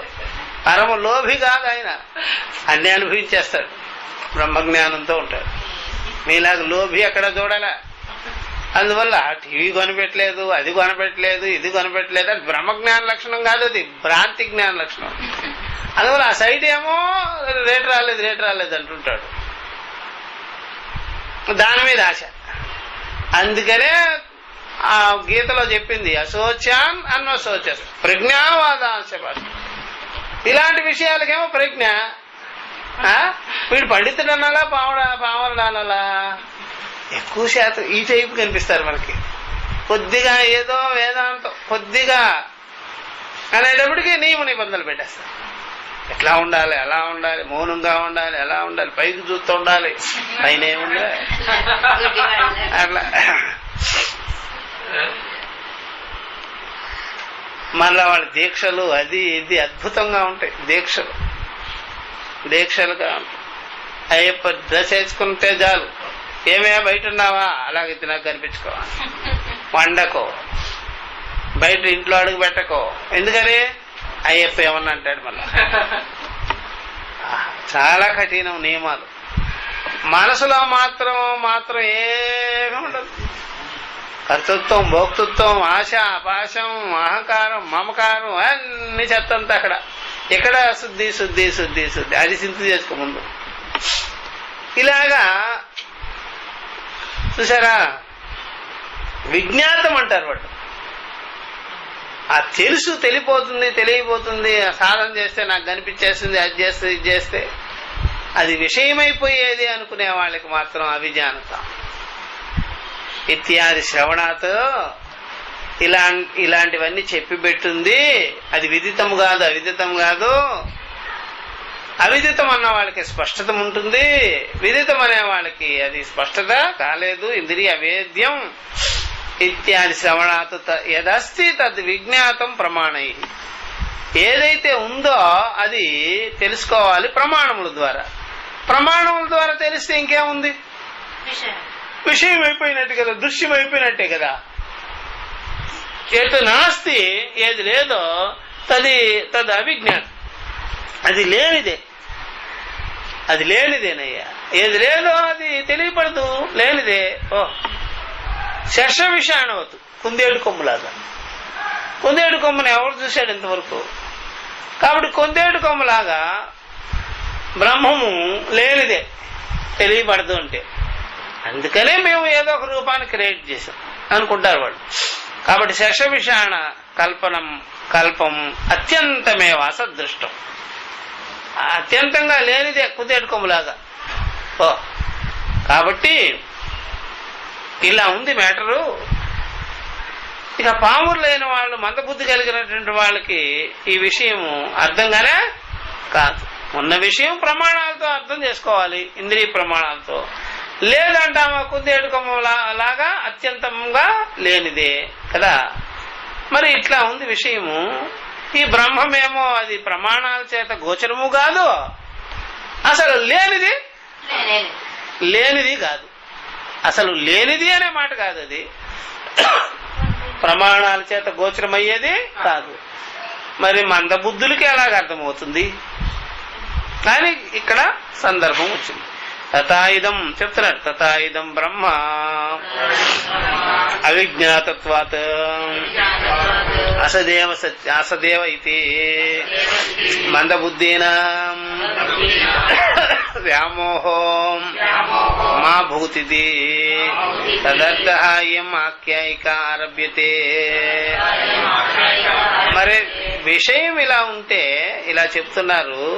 మరి మందబుద్ధులకి అవిజ్ఞాతత్వాదు వాళ్ళకి అర్థం కాకపోవటం చేత అది ఇంద్రియ గోచరం కాదు, లేదు అని చెప్పేది కాదు, అవిజ్ఞాతత్వాత్ అసదేవా అని అనుకుంటారట.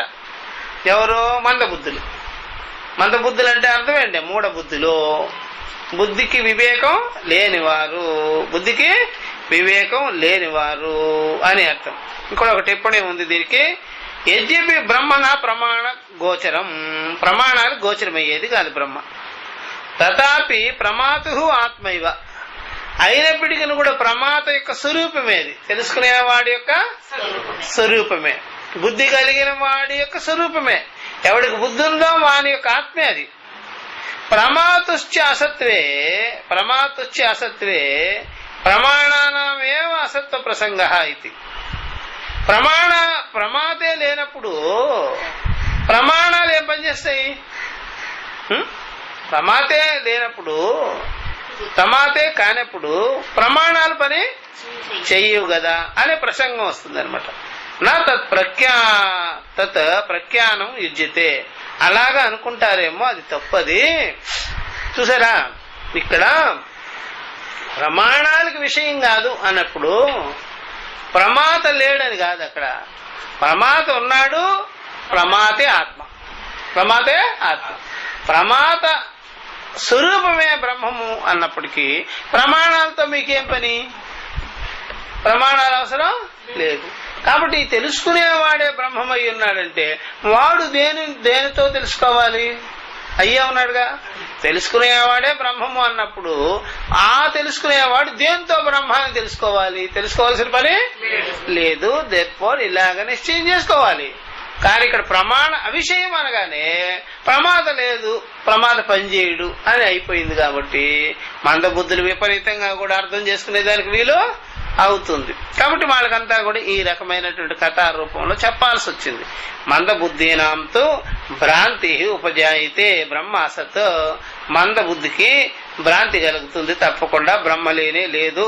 ప్రమాణ అగోచరత్వాత్, ప్రమాణాలకి గోచరం కాకపోవటం బట్టి ఇది అభిప్రాయ. అందుకనే ఇక్కడ ఈ యొక్క ఉపాఖ్యానాన్ని, కథాభాగాన్ని తీసుకురావాల్సి వచ్చింది. కథాభాగంతో అయినా సరే వాళ్ళకి అర్థం కావాలి విషయం, అట్లా సరే ఇలా తీసుకొచ్చారు. ఇప్పుడు చెప్తున్నారు. కాబట్టి అవిజ్ఞాతత్వాత్ అసదేవ ఇది మందబుద్ధీనా, మందబుద్ధులకి ఈ విధంగా తెలియకపోవటం బట్టి లేనే లేదు బ్రహ్మము అనుకుంటారేమో. వ్యామోహమాభూతు, ఎప్పుడు వరకైనా సరే నీవే అయ్యున్నావు అంటే మీరు అలా అంటున్నారు కానీ నాకు తెలియడం లేదు అంటారు వాళ్ళు. నీవే అయ్యున్నావని చెప్పాను కదా అంటే నేను జీవుడు కదా అని చెప్తారు. జీవుడని నీకు తెలిసిందా? నువ్వు అనుకున్నావా? తెలియటం లేదు కదా. ఇదిగో ఈ పనులు చేస్తుంటే జీవుడు, అదంతా నువ్వు కల్పించుకుందే. కాబట్టి అహం బ్రహ్మ అనేటువంటిది కల్పింపబడిన విషయం కానే కాదు, తెలియబడే విషయం కానే కాదు. అందువల్ల అది సాక్షిత్వము, చైతన్యము, సర్వానుభవము, ఆగమాపై ధర్మాలంతా చూసేది, తెలుసుకునేది, అట్లాగా నిశ్చయం చేసుకోవాలి. వ్యామోహం మా భూతిథి, ఇలా వ్యామోహం కలగకూడదని వాళ్ళకి తదర్థేయం ఆఖ్యాయిక ఆరభ్యతే. కాబట్టి ఆ అర్థాన్ని అవగతం చేయించాలనే ఉద్దేశం చేత ఈ ఆఖ్యాయిక అనేది ప్రారంభం చేస్తున్నాము. ఆరభ్యతే, ఆఖ్యాయిక అంటే కథాభాగం. ఈ కథాభాగాలన్నీ కూడా మంద మధ్యమ అధికారులకి, ఎక్కువగా మందాధికారులకి బాగా సులభంగా అర్థం చేయించేదానికి చెప్తారు. ఎక్కువ కథాభాగాలన్నీ అర్థం చేయించాలి ఎలాగైనా సరే అని అర్థమైందా? అట్లా ఇలాగ చెప్తారన్నమాట ఎవరికైనా సరే. ఆ రీతి ప్రకారంగా మనం చూసుకుంటే సరే, ఈ జగత్తులో ఎన్ని పురాణాలు వచ్చాయో, ఎన్ని రకాల ఉపాసనా భాగాలు వచ్చాయో, ఎన్ని రకాల గుళ్ళు గోపురాలు, ఇవన్నీ మూర్తులు గీర్తులు అన్నీ వచ్చాయో, వాళ్ళకి ఈ మీడియం చేసుకొని వీటిని ఈ అర్థం చెప్పాలనే ఉద్దేశంతోనే వచ్చాయి అవన్నీ. కానీ అర్థం చేసుకోవడమేమో మూలపడిపోయింది, చెయ్యడం మాత్రం అది చెయ్యడం, అంటుకోపోవడం, అభిమానం పెట్టుకోవడం, పరిధిని ఎంచుకోవడం, మతం పెంచుకోవడం, ఫెనటివిజం పెంచుకోవడం ఎక్కువైపోయింది. అర్థమైందా? పిల్లలకి కొన్ని ఆట బొమ్మలు ఇచ్చి దాని ద్వారా చదువు చెప్పే పద్ధతి కూడా ఉంది. చూసారా? ఆట బొమ్మలతో చదువు చెప్తామన్నమాట.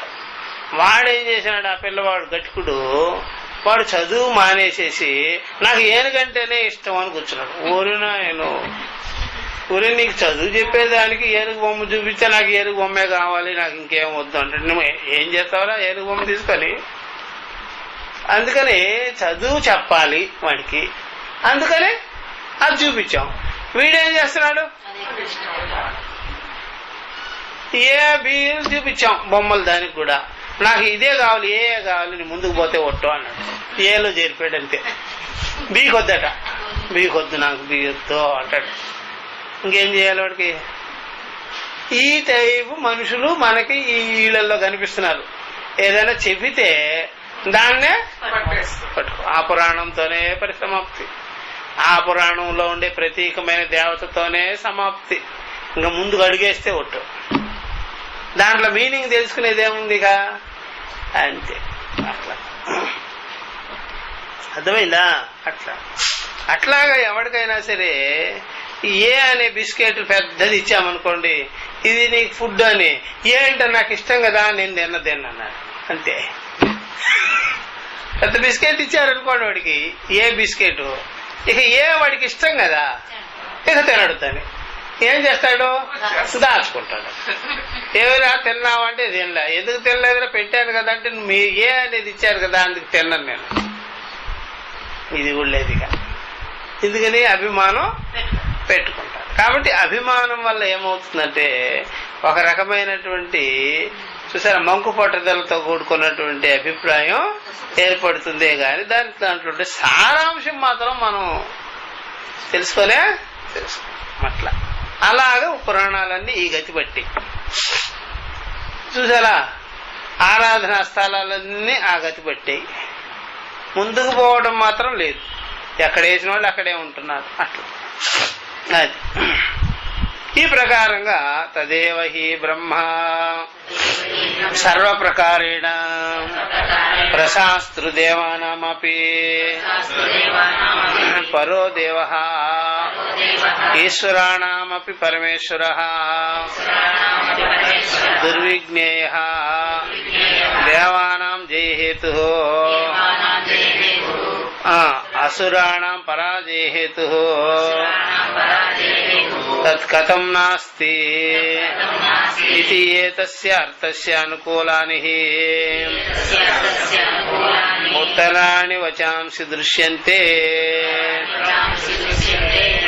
ఇది మనం కొన్ని చెప్పే కొలది, మనం దీంట్లో పరిశీలన చేసే కొలది, మనం మందాధికారులకు కూడా ఎలా ఎక్స్ప్లెయిన్ చేయొచ్చో, ఏ విధంగా దీంట్లో ఇంత అర్థం ఉంటుంది, సులభం చేసేది అన్ని కూడా తెలుస్తుంటాయి అన్నమాట. భలే ఉంటుంది ఇది. అందుకనే బ్రహ్మ విద్యా విషయము మనం మొత్తం సారభూతంగా అక్కడ నేర్చేసుకోవచ్చు, తెలుసుకోవచ్చు. అది గొప్ప విషయం కాదు. బ్రహ్మ విద్యా విషయాన్ని శుద్ధ ముద్దు రకాలకు కూడా ఎలాగ అర్థం చేయించాలనేది ఇట్లాగ సందర్భాల్లో తెలుస్తుంటుంది. అందుకని శృతి వదిలిపెట్టకుండా అలాగా చెప్తుంది అనమాట. అట్లా ఇది తెలిసిన తర్వాత మీకు ఏ పురాణమైనా ఏ కథా కమిషులన్నా ఎక్స్ప్లెయిన్ చేసి పరేస్తారు. అది ఎందుకు పెట్టారు, ఏమిటి, అట్లాగా అన్నీ చెప్పేయచ్చు. ఈ విశ్వంలో ఉండేవన్నీ అలాగ అర్థం చేయించేయచ్చు, ఏదైనా అర్థం చేయొచ్చు. అది బాగా గుర్తుపెట్టుకోవాల్సిన. అట్లా ఇప్పుడు చెప్తున్నారు దాన్ని. కాబట్టి తదేవ హి బ్రహ్మ, అట్టి బ్రహ్మ ముందు చూసారా, అది సర్వప్రకారేణ అన్ని రకాలుగా కూడా, అన్ని ప్రకారాలుగా కూడా దేవానామపి పరో దేవ ప్రశాస్త్రు, అదే అన్నిటిని శాసించేది, అదే అన్నిటినీ కాపాడేది, అనే అన్నిటికీ ఆధారభూతమైనటువంటిది. దేవతలకి కూడా పరో దేవ, నిరతిశయమైన దేవత, నిరతిశయమైన వాడు. ఈ దేవతలు ఎంతమంది ఉన్నారో హరిహర బ్రహ్మాదులంతా కూడా ప్రజాపతి బ్రహ్మంతో సహా ఈ యొక్క పరబ్రహ్మం ఎందే ఆశ్రయించుకొని ఉంది. పరో దేవ నిరతిశయ అని చెప్పేసాడు. ఇక్కడ పరోదేవ అనేటప్పుడు దేవ ప్రకాశక సర్వజ్ఞ, సర్వజ్ఞుడైన దేవతల్నే ప్రకాశించేవాడు, దేవతల్నే ప్రకాశించేవాడు. ఈశ్వరాణామపి పరమేశ్వర, ఇంకొక మాట వచ్చేసి ఈశ్వరాణామపి సర్వస్వతంత్ర శాసనకర్త ఇత్యర్థ.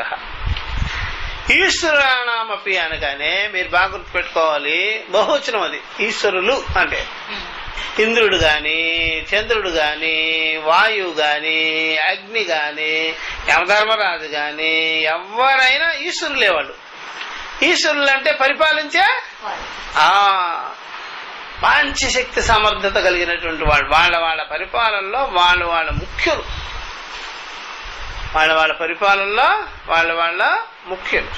అందుకని మీరు ఎప్పుడైనా హాస్పిటల్కి పోతే డాక్టర్కి నమస్కారం పెట్టుకోవాలా, మృత్యువుకి నమస్కారం పెట్టుకోవాలా? ఆ రెండిట్లో ఏదో ఒకటి చెప్పండి అర్థం. ఎవరికే? డాక్టర్కి కాదు.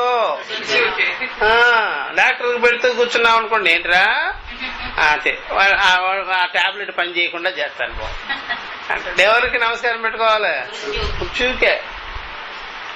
అది అతని ఎన్ని మింగించినా, అతని ఎన్ని ఆపరేషన్లు చేసినా నువ్వు గాని అనుగ్రహంగా లేకపోతే ఏమి పని చేయవు. అది అర్థమైందా? పని చేయవు. అందుకని మృత్యువుకి నమస్కారం పెట్టుకోవాలి. అర్థమైందా? అది బాగా గుర్తుపెట్టుకోవాలి. కాబట్టి ఈశ్వరాణామపి పరమేశ్వర, ఆ యొక్క ఈశ్వరులు ఉన్నారు కదా, సర్వతంత్ర స్వతంత్రమైనటువంటి ఆ యొక్క కర్త అయిన శాసనకర్త, స్వతంత్రమైన వాడు. వీళ్ళకి సర్వతంత్ర స్వతంత్రత్వం లేదు వీళ్ళకి. ఎవరికి? దేవతలకి. వాళ్ళు ఈశ్వరులే, అంత వాళ్ళకి స్వతంత్రత లేదు. వాళ్ళు శాసనం చేస్తారు, అన్నీ ఉన్నాయి. ఆపై వానికంటే కూడా వాళ్ళకి ఆ బుద్ధి లేనే లేదు. అట్లా ఈశ్వరాణామపి పరమేశ్వర, పరమాత్మ. దుర్విజ్ఞేయ దేవానాం జయహేతు. చూసారా, దేవానాం జయహేతు దుర్విజ్ఞేయ. ఆ యొక్క దేవతలకి చూసారా జయించేదానికి కారణం ఆయనే, కానీ దేవతలకు అర్థం కావట్లా. దేవతలు జయించారు, జయించిన దానికి మూలం ఎవరు? ఆయనే. ఆయన అర్థం కావట్లా. అర్థం కాకపోయేటప్పటికి వీళ్ళు అర్థాన్ని ఇక్కడ పెట్టేసుకున్నారు. నేనే అహంకారంలో పెట్టేసినారు. కాబట్టి దేవానాం జయహేతు దుర్విజ్ఞేయ. దేవతలకి జయానికి కారణం దేవతలు అనుకున్నారు వాళ్ళు. జయానికి కారణం దేవతలుగానే కాదు, ఆయనే. అది వీళ్ళకి అర్థం కాల. అసురాణం పరాజయహేతు. అసురులు, రాక్షసులు ఓడిపోయేదానికి కూడా కారణం ఆయనే. అది వాళ్ళకి అసలు తెలియదు. వాళ్ళకి తెలియదు, వీళ్ళకి తెలియదు. మమ్మల్ని ఓడించిన వాడెవరు అనేది రాక్షసులకు తెలియలా, మమ్మల్ని జయించిన వాడెవరు అనేది వీళ్ళకి తెలియదు, దేవతలకి తెలియదు. వాళ్ళ మీద వేసేసుకుంటారు. ఇప్పుడు మనపోటి వివేకం చేసుకున్న వాళ్ళు ఏమంటారంటే, అహంకారం మీద పెట్టం, మనం బుద్ధి మీద పెడతామా? మనసు మీద, ప్రాణం మీద, ఇంద్రియాల మీద, పంచ విషయాల మీద, పంచభూతాల మీద, భార్య మీద, భర్త మీద, ఇష్ట దేవతల మీద, ఎవరి మీద పెట్టాం? ఎవరి మీద పెడతామో చెప్పండి. అన్నిటికీ సర్వభూతములకు ఆధారభూతమైనటువంటి సత్యజ్ఞానం అనంతం బ్రహ్మ అయినటువంటి సాక్షి స్వరూపమే అన్నిటికీ మూలం అని మనకి అర్థం వచ్చు. ఇదే అన్నిటికీ ఆధారం. జయానికి గాని, అపజయానికి గాని, ప్రాణానికి గాని, మనసుకు గాని, బుద్ధికి గాని, అహంకారానికి గాని, సర్వభూతాలకు గాని, కాళ్ళ దేశాదులకు గాని అన్నిటికి ముందున్నదే తదేవ సత్, తదేవ సౌమ్యదమగ్ర ఆసీత్ ఏకమేవాద్వితీయం బ్రహ్మ. ఈ అర్థము అహంకారాన్ని ఇచ్చేదా? ఆత్మార్థాన్ని చెప్పేదా? మరే వేదాంతులకి ఒక్కరికే తెలిసి అర్థం. అర్థమైందా? అసలు ఏవేవి జరుగుతున్నాయో అవన్నీ బ్రహ్మ అంత సత్యం కాదని చెప్పారు. అసలు వాళ్ళే లాభం వచ్చినా అది బ్రహ్మ లాభం కాదు బో, అది నష్టం వచ్చినా బ్రహ్మానికి చేటు లేదు అని చెప్పేస్తారు. సార్ నష్టం వచ్చినా బ్రహ్మానికి ఏ చేటు లేదు, లాభం వచ్చినా బ్రహ్మ అంత లాభంగానే కాదు అని చెప్పేస్తారు. మరి ఇక దేనికి అంటుకున్నారు వాళ్ళు? వేదాంతులకు ఒక్కరికే తెలిసింది. అహంకారాన్ని పోగొట్టుకున్నవాడు దుర్విజ్ఞేయ దేవానాం జయేతు. కాబట్టి ఈ యొక్క దేవతలు జయించిన దానికి గాని, అసురులు ఓడిపోయిన దానికి గాని కారణభూతమైనటువంటి తత్వం మాత్రం వాళ్ళకి అవగతంగానే కాదు. తత్కథమస్తి, అది ఎట్లాగంటారా చూసుకోండి చెప్తున్నాను అంటున్నారు. తత్కథమస్తి అని, తతం కథం కథం నాస్తి, అది ఎట్లాగా లేదు అని చెప్తున్నారు. ఇప్పుడు నాస్తి ఇది అసత్వాపేక్ష నతు అస్తిత్వ ధర్మ విధానం. నాస్తి అనేది అసత్వాన్ని సూచిస్తున్నది, అస్తిత్వ ధర్మాన్ని మాత్రంగానే కాదు. అందుకనే వాళ్ళకి ఈ ప్రకారంగా ఏర్పడింది. ఇట్లా ఇది ఏతస్యార్థస్య అనుకూలాని ఉత్తరాన్ని వచాంసి దృశ్యంతే.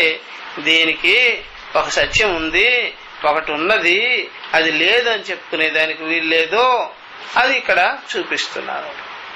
ఆ అనుకూలమైనటువంటి అర్థాలన్నీ వచనాలన్నీ చూపిస్తారు. ఇప్పుడు బ్రహ్మ దేవేభ్యో విజిజ్ఞే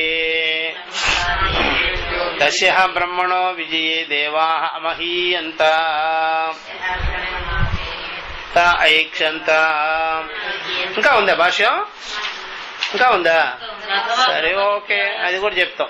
సరే, కాబట్టి ఈ ప్రకారంగా అథవా లేక శంకరాచార్యుల వారు 2 వికల్పాలను క్రియేట్ చేసి పెట్టారు. ఇది చదువుకున్న తర్వాత నెక్స్ట్ క్లాస్ నుంచి మంత్ర వ్యాఖ్యానం చేస్తాం. ఈ భాష భాగం అయిన తర్వాత అథవా బ్రహ్మ విద్యాయా స్తుతయే కథం బ్రహ్మ విజ్ఞానార్థి అజ్ఞాదయః దేవాః దేవానాం శ్రేష్టత్వం జగ్ముః తతో అపి అతితరాం ఇంద్రః ఇతి అథవా దుర్విజ్ఞేయం బ్రహ్మ ఇది ఏతత్ ప్రదర్శ్యతే ఏన అజ్ఞాదయః అతి తేజసోపి క్లేశేన ఏవ బ్రహ్మ విదితవంతః తథా ఇంద్రః దేవానాం ఈశ్వరోపి సన్ ఇతి వక్ష్యమాణ ఉపనిషద్ విధిపరం వా సర్వం బ్రహ్మ విద్యా వ్యతిరేకేణ ప్రాణినాం కర్తృత్వ భోక్తృత్వాది అభిమానః మిథ్యా ఇతి ఏతద్దర్శనార్థం వా ఆఖ్యాయికా తదా దేవానాం జయాది అభిమానః తద్వదితి. ఇంకో మాట అథవా లేక శంకర్ల వారు అంటున్నారు, వికల్పం చేసి చూపిస్తున్నారు. ఆయన ఇట్లా తెలుసుకోవచ్చు, ఇలా తెలుసుకోవచ్చు, ఇలాగ మనం అర్థం చేసుకోవచ్చు, ఇలాగ మనం భావించుకోవచ్చు అని వికల్పాలు చేసి చూపిస్తారు. ఇట్లా కూడా మీరు అర్థం చేసుకునేదానికి ప్రయత్నం చేయండి. ఎప్పుడైతే మనకి కొన్ని కొన్ని రకాల వికల్పాలతో కూడుకున్నటువంటి వచనాలు ఉంటాయో అది ఎప్పుడైనా సరే మీ మనసుకి ఒక రకంగా సత్యాన్ని తెలుసుకునే దానికి కొన్ని సూచనల్ని ఏబిసిల కింద పెడతారు. సూచనలు, సత్యాన్ని ఎరిగేదానికి కొన్ని సూచనలు ఏబిసిల కింద పెడతారు. సత్యాన్ని నిరూపణ చేసేదానికి ఏబిసిలు పెట్టరు. నిరూపణ చేసేదానికి ఒకటే లక్షణం ఉంటుంది, సూచనలు ఇచ్చేదానికి కొన్ని పెడతారు. అది బాగా గుర్తుపెట్టు.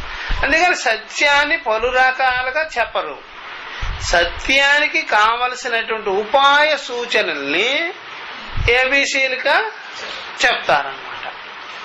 అది ఆ ప్రకారంగా మీరు ఓహో అందుకని ఇది పెట్టారా అని అర్థం చేసుకోవచ్చు. అట్లా చెప్తున్నట్టు ఇది బ్రహ్మ విద్యా స్తుతి కోసం చెప్పబడింది.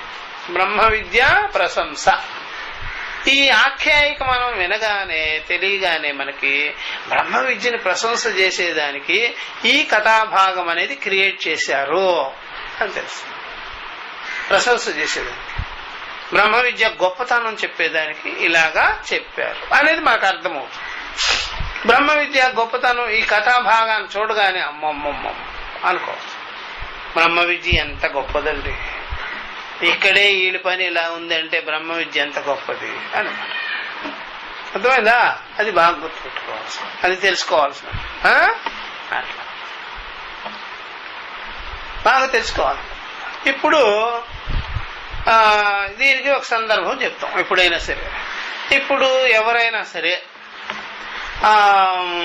ఇప్పుడు ఇప్పుడు టాటా ఉంటాడు, టాటా కానీ బిర్లా కానీ వచ్చి సాయిబాబాకు మొక్కుతారు. మన బ్రహ్మ విద్య తెలుసుకోంటే అలా చేయగలరా?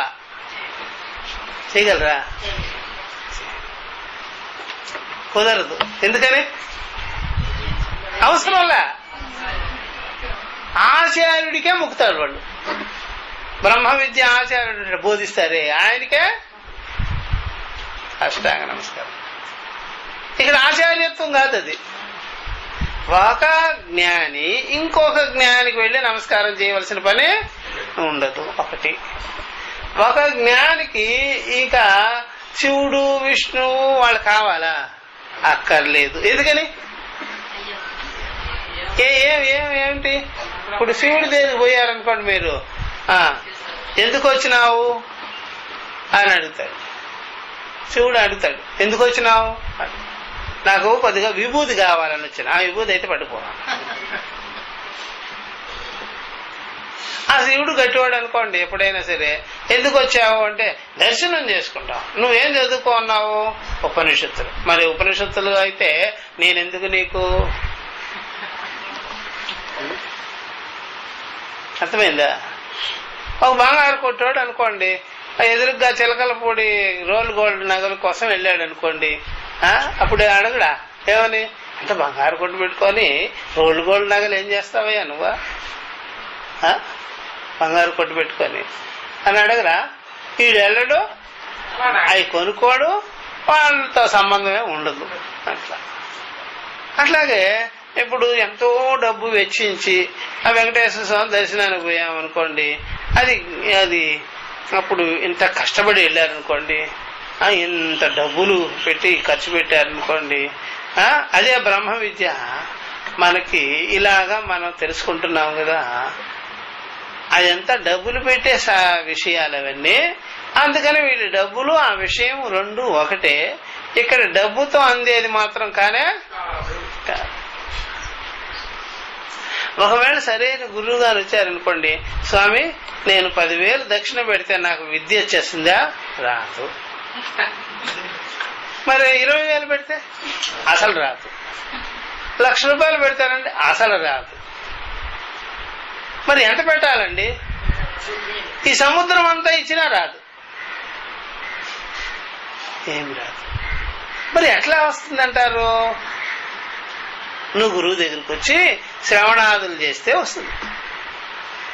శ్రవణాదులు చేయాలంటే ఏం ఉండాలి సార్? బుద్ధి ఉండాలి. ఆ బుద్ధిలో ఏమాత్రం ఉండకూడదు, శ్రవణం చేయాలనే ఉండాలి. అట్లా ఇదేంటండి అన్ని ఓడగొట్టేసి సింపుల్ గా ఉన్నట్టుందే, అంతే. అట్లా మరి వేరే వేరే విషయాలకి చూసారా, ఇదే కదా మైత్రేయికి చెప్పింది. సముద్రం అంత ధనం ఉండినట్లయితే ఆత్మజ్ఞానం కలుగుతుందా అని అడిగింది యాజ్ఞవల్కుణ్ణి. అస్సలు కలగదు. మరి ఎలాగంటారు? ఆత్మావారే ద్రష్టవ్య, శ్రోతవ్య, మంతవ్య, నిధిధ్యాసితవ్య. శ్రవణాదులు చెయ్యాలి, గురువు దగ్గరికి వెళ్ళి శ్రవణాదులు చెయ్యాలంతే. శ్రవణానికి వచ్చేటప్పుడు ఏమైనా కొబ్బరికాయ తెచ్చుకోమంటావా? ఆ పచ్చడి చేసుకొని తినేసిరా, ఇక్కడేమొద్దు, ఊరికే బుద్ధి తెచ్చుకో అంతే. అట్లాంటి గందరగోళం పనులు ఏమొద్దు, చక్కగా విచారం చేసుకొని పో. అర్థమైందా? అట్లా కాబట్టి అందుకనే బ్రహ్మ విద్యని ఆ విషయాలను బ్రహ్మ విద్య విన్న తర్వాత ఆ విషయాలన్నీ మీరు చూస్తే అప్పుడు మీరేమనుకుంటారా? ఈ విద్య అంత కానే కావు, కాకపోయినా అంత శ్రమ పడుతుంటారు జనాలు, కాకపోయినా. కాబట్టి మీరు బ్రహ్మ విద్యని ఎంత కొనియాడతారో మీకే తెలుసు, అంత ఉంటుందా. కాబట్టి ఇవన్నీ బ్రహ్మ విద్యను ప్రశంస చేసేదానికే ఈ పురాణాలు, ఈ తతంగాలు, అపరా విద్య అంతా ఎస్టాబ్లిష్ చేసి చూపించారు. ఎంత కష్టపడతారు, ఎంత కష్టపడతారు. అర్థమైందా? పడిగాపులు కాస్తారు. హాస్పిటల్కి వెళ్ళినా సరే మీకు బ్రహ్మ విద్యా ప్రశంసే. ఎందుకని ఈ ఒక్క దేహం కోసం ఇంత పడిగాపులు కాస్తాము, ఇంత చేస్తాము. ఈ బ్రహ్మ విద్య కోసం మనం ఎన్ని గంటలు కూర్చున్నామండి, ఎన్ని మనం చూపించాము. ఏమైనా స్కానింగ్ చేయించామా బుద్ధిని? దానికైతే స్కానింగ్ చేయాలి. దేనికి? దేహానికి. తీసుకురాబో, రిపోర్ట్ తీసుకురాబో, స్కానింగ్ చేసి రాబో, బ్లడ్ టెస్ట్ చేసి రాబో అని ఇక్కడ అడిగారా గురువు గారు? ఆయన చెప్పే మాటలతోనే స్కానింగ్ అయిపోద్ది, అన్ని టెస్ట్. అప్పుడు మీకు వెంటనే తెలిసిపోద్ది హాస్పిటల్కి వెళ్ళగానే. బ్రహ్మ విద్య అంత గొప్పవేమి కాకపోయినా దీనికి శ్రమ పడతారు, ఎంత పడతారు. అర్థమైందా? నేను హాస్పిటల్కి వెళ్ళినప్పుడల్లా చూసి జనాలను చూసి నవ్వుకుంటుంటా. బడుద్దాయిలందరూ ఇక్కడ చేరారు కూర్చొని, మళ్ళీ టీవీ ఒకటి పెట్టాడు, క్యాంటీన్ ఒకటి పెట్టాడు. ఎంత పుస్తకం తీసుకొచ్చి చదవచ్చు కదా. ఏముంది ఇక్కడ? శరీరం అంతే. ఈ శరీరం రిపేర్ చేసుకొని పోయి ఏం చేస్తావు? చేసేది ఏముంది? ఆసనాలు వేస్తాడు, వాకింగ్లు చేస్తాడు, చేసి ఏం చేస్తావు? మళ్ళీ హాస్పిటల్కి వస్తావు. జిమ్ముకు పోతే ఏం చేస్తావు? అందువల్ల దేనికి వినియోగం పెట్టాలి దీన్ని? శరీరం దేనికి వచ్చింది? జన్మ దేనికి వచ్చింది? ఆయువు దేనికి ఉంది? ఈ సత్యాన్ని తెలుసుకుంటే ఈజీగా అన్ని జీర్ణమైపోతాయి. మొత్తం జగత్ అంతా జీర్ణమైపోతుంది. ఇది తెలియదు జనాలకి ఎక్కువ. ఇవన్నీ కూడా పురాణాలు, విరాణాలు, వ్రతాలు, దానాలు, యజ్ఞాలు, ప్రపంచంలో ఏవి జరుగుతుందో అవన్నీ కూడా బ్రహ్మ విద్యకు ఒక ప్రశంసే. ఇంత విద్యని ఎక్కడా చూడలే అని మీకు అర్థమైపోతుంది తెలిస్తే. కథం అది ఎట్లాగ సార్ అంటే చెప్తున్నారు. బ్రహ్మ విజ్ఞానాద్ధి అజ్ఞాదయ దేవానాం శ్రేష్టత్వం జగ్ముహు. బ్రహ్మ విద్య వల్లనే అగ్ని, ఆదిత్యుడు, వాయువు, మృత్యువు వీళ్ళందరూ కూడా శ్రేష్టత్వాన్ని పొందారు. దేనివల్ల? బ్రహ్మ విద్య వల్లే శ్రేష్టత్వం. వాళ్ళ స్వరూపత అనుభవంతో, నిశ్చయంతో పొందారా? నలుగురు ప్రశంస చేశారా? ఎవడో గండపెండారం దొరికించలా, వాళ్ళంతటా వాళ్ళు శ్రేష్టత్వం. ఇంకొకటి ప్రశంస చేసేది కాదు. బ్రహ్మవేత్తలని ఒప్పుకోని కూడా ఒప్పుకోరు, ఎవరు రానిది కూడా రానిరు. అర్థమైందా? బ్రహ్మవేత్తకి ఎవరో రాష్ట్రపతినో, ముఖ్యమంత్రినో, ఎవరినో లేకపోతే ఎమ్మెల్యేనో తీసుకొచ్చి మీరు ఈ బ్రహ్మవేత్తకి కంకణం దొడగండి అన్నారు అనుకోండి, అసలు డూప్లికేట్ బ్రహ్మవేత్త అయితే ఏమని చేస్తాడా? శృత బ్రహ్మ అయితే తొడగండి. అవగత బ్రహ్మ అయితే ఇంకేమిలే. అసలు నువ్వు నాకు కంకణం దొరకమని నువ్వు చెప్పేవాడు నువ్వు ఒక బడుద్దాయి, నీకు అర్థమే కాదు. తొడిగేవాడు వాడు అసలు పనికిరాడు. ఎవడు తొడిగేది నాకు అక్కర్లేదు బా. తొడిగితే నేనేమిటి ఇంకా బ్రహ్మవేత్తత్వం అవుతుందా?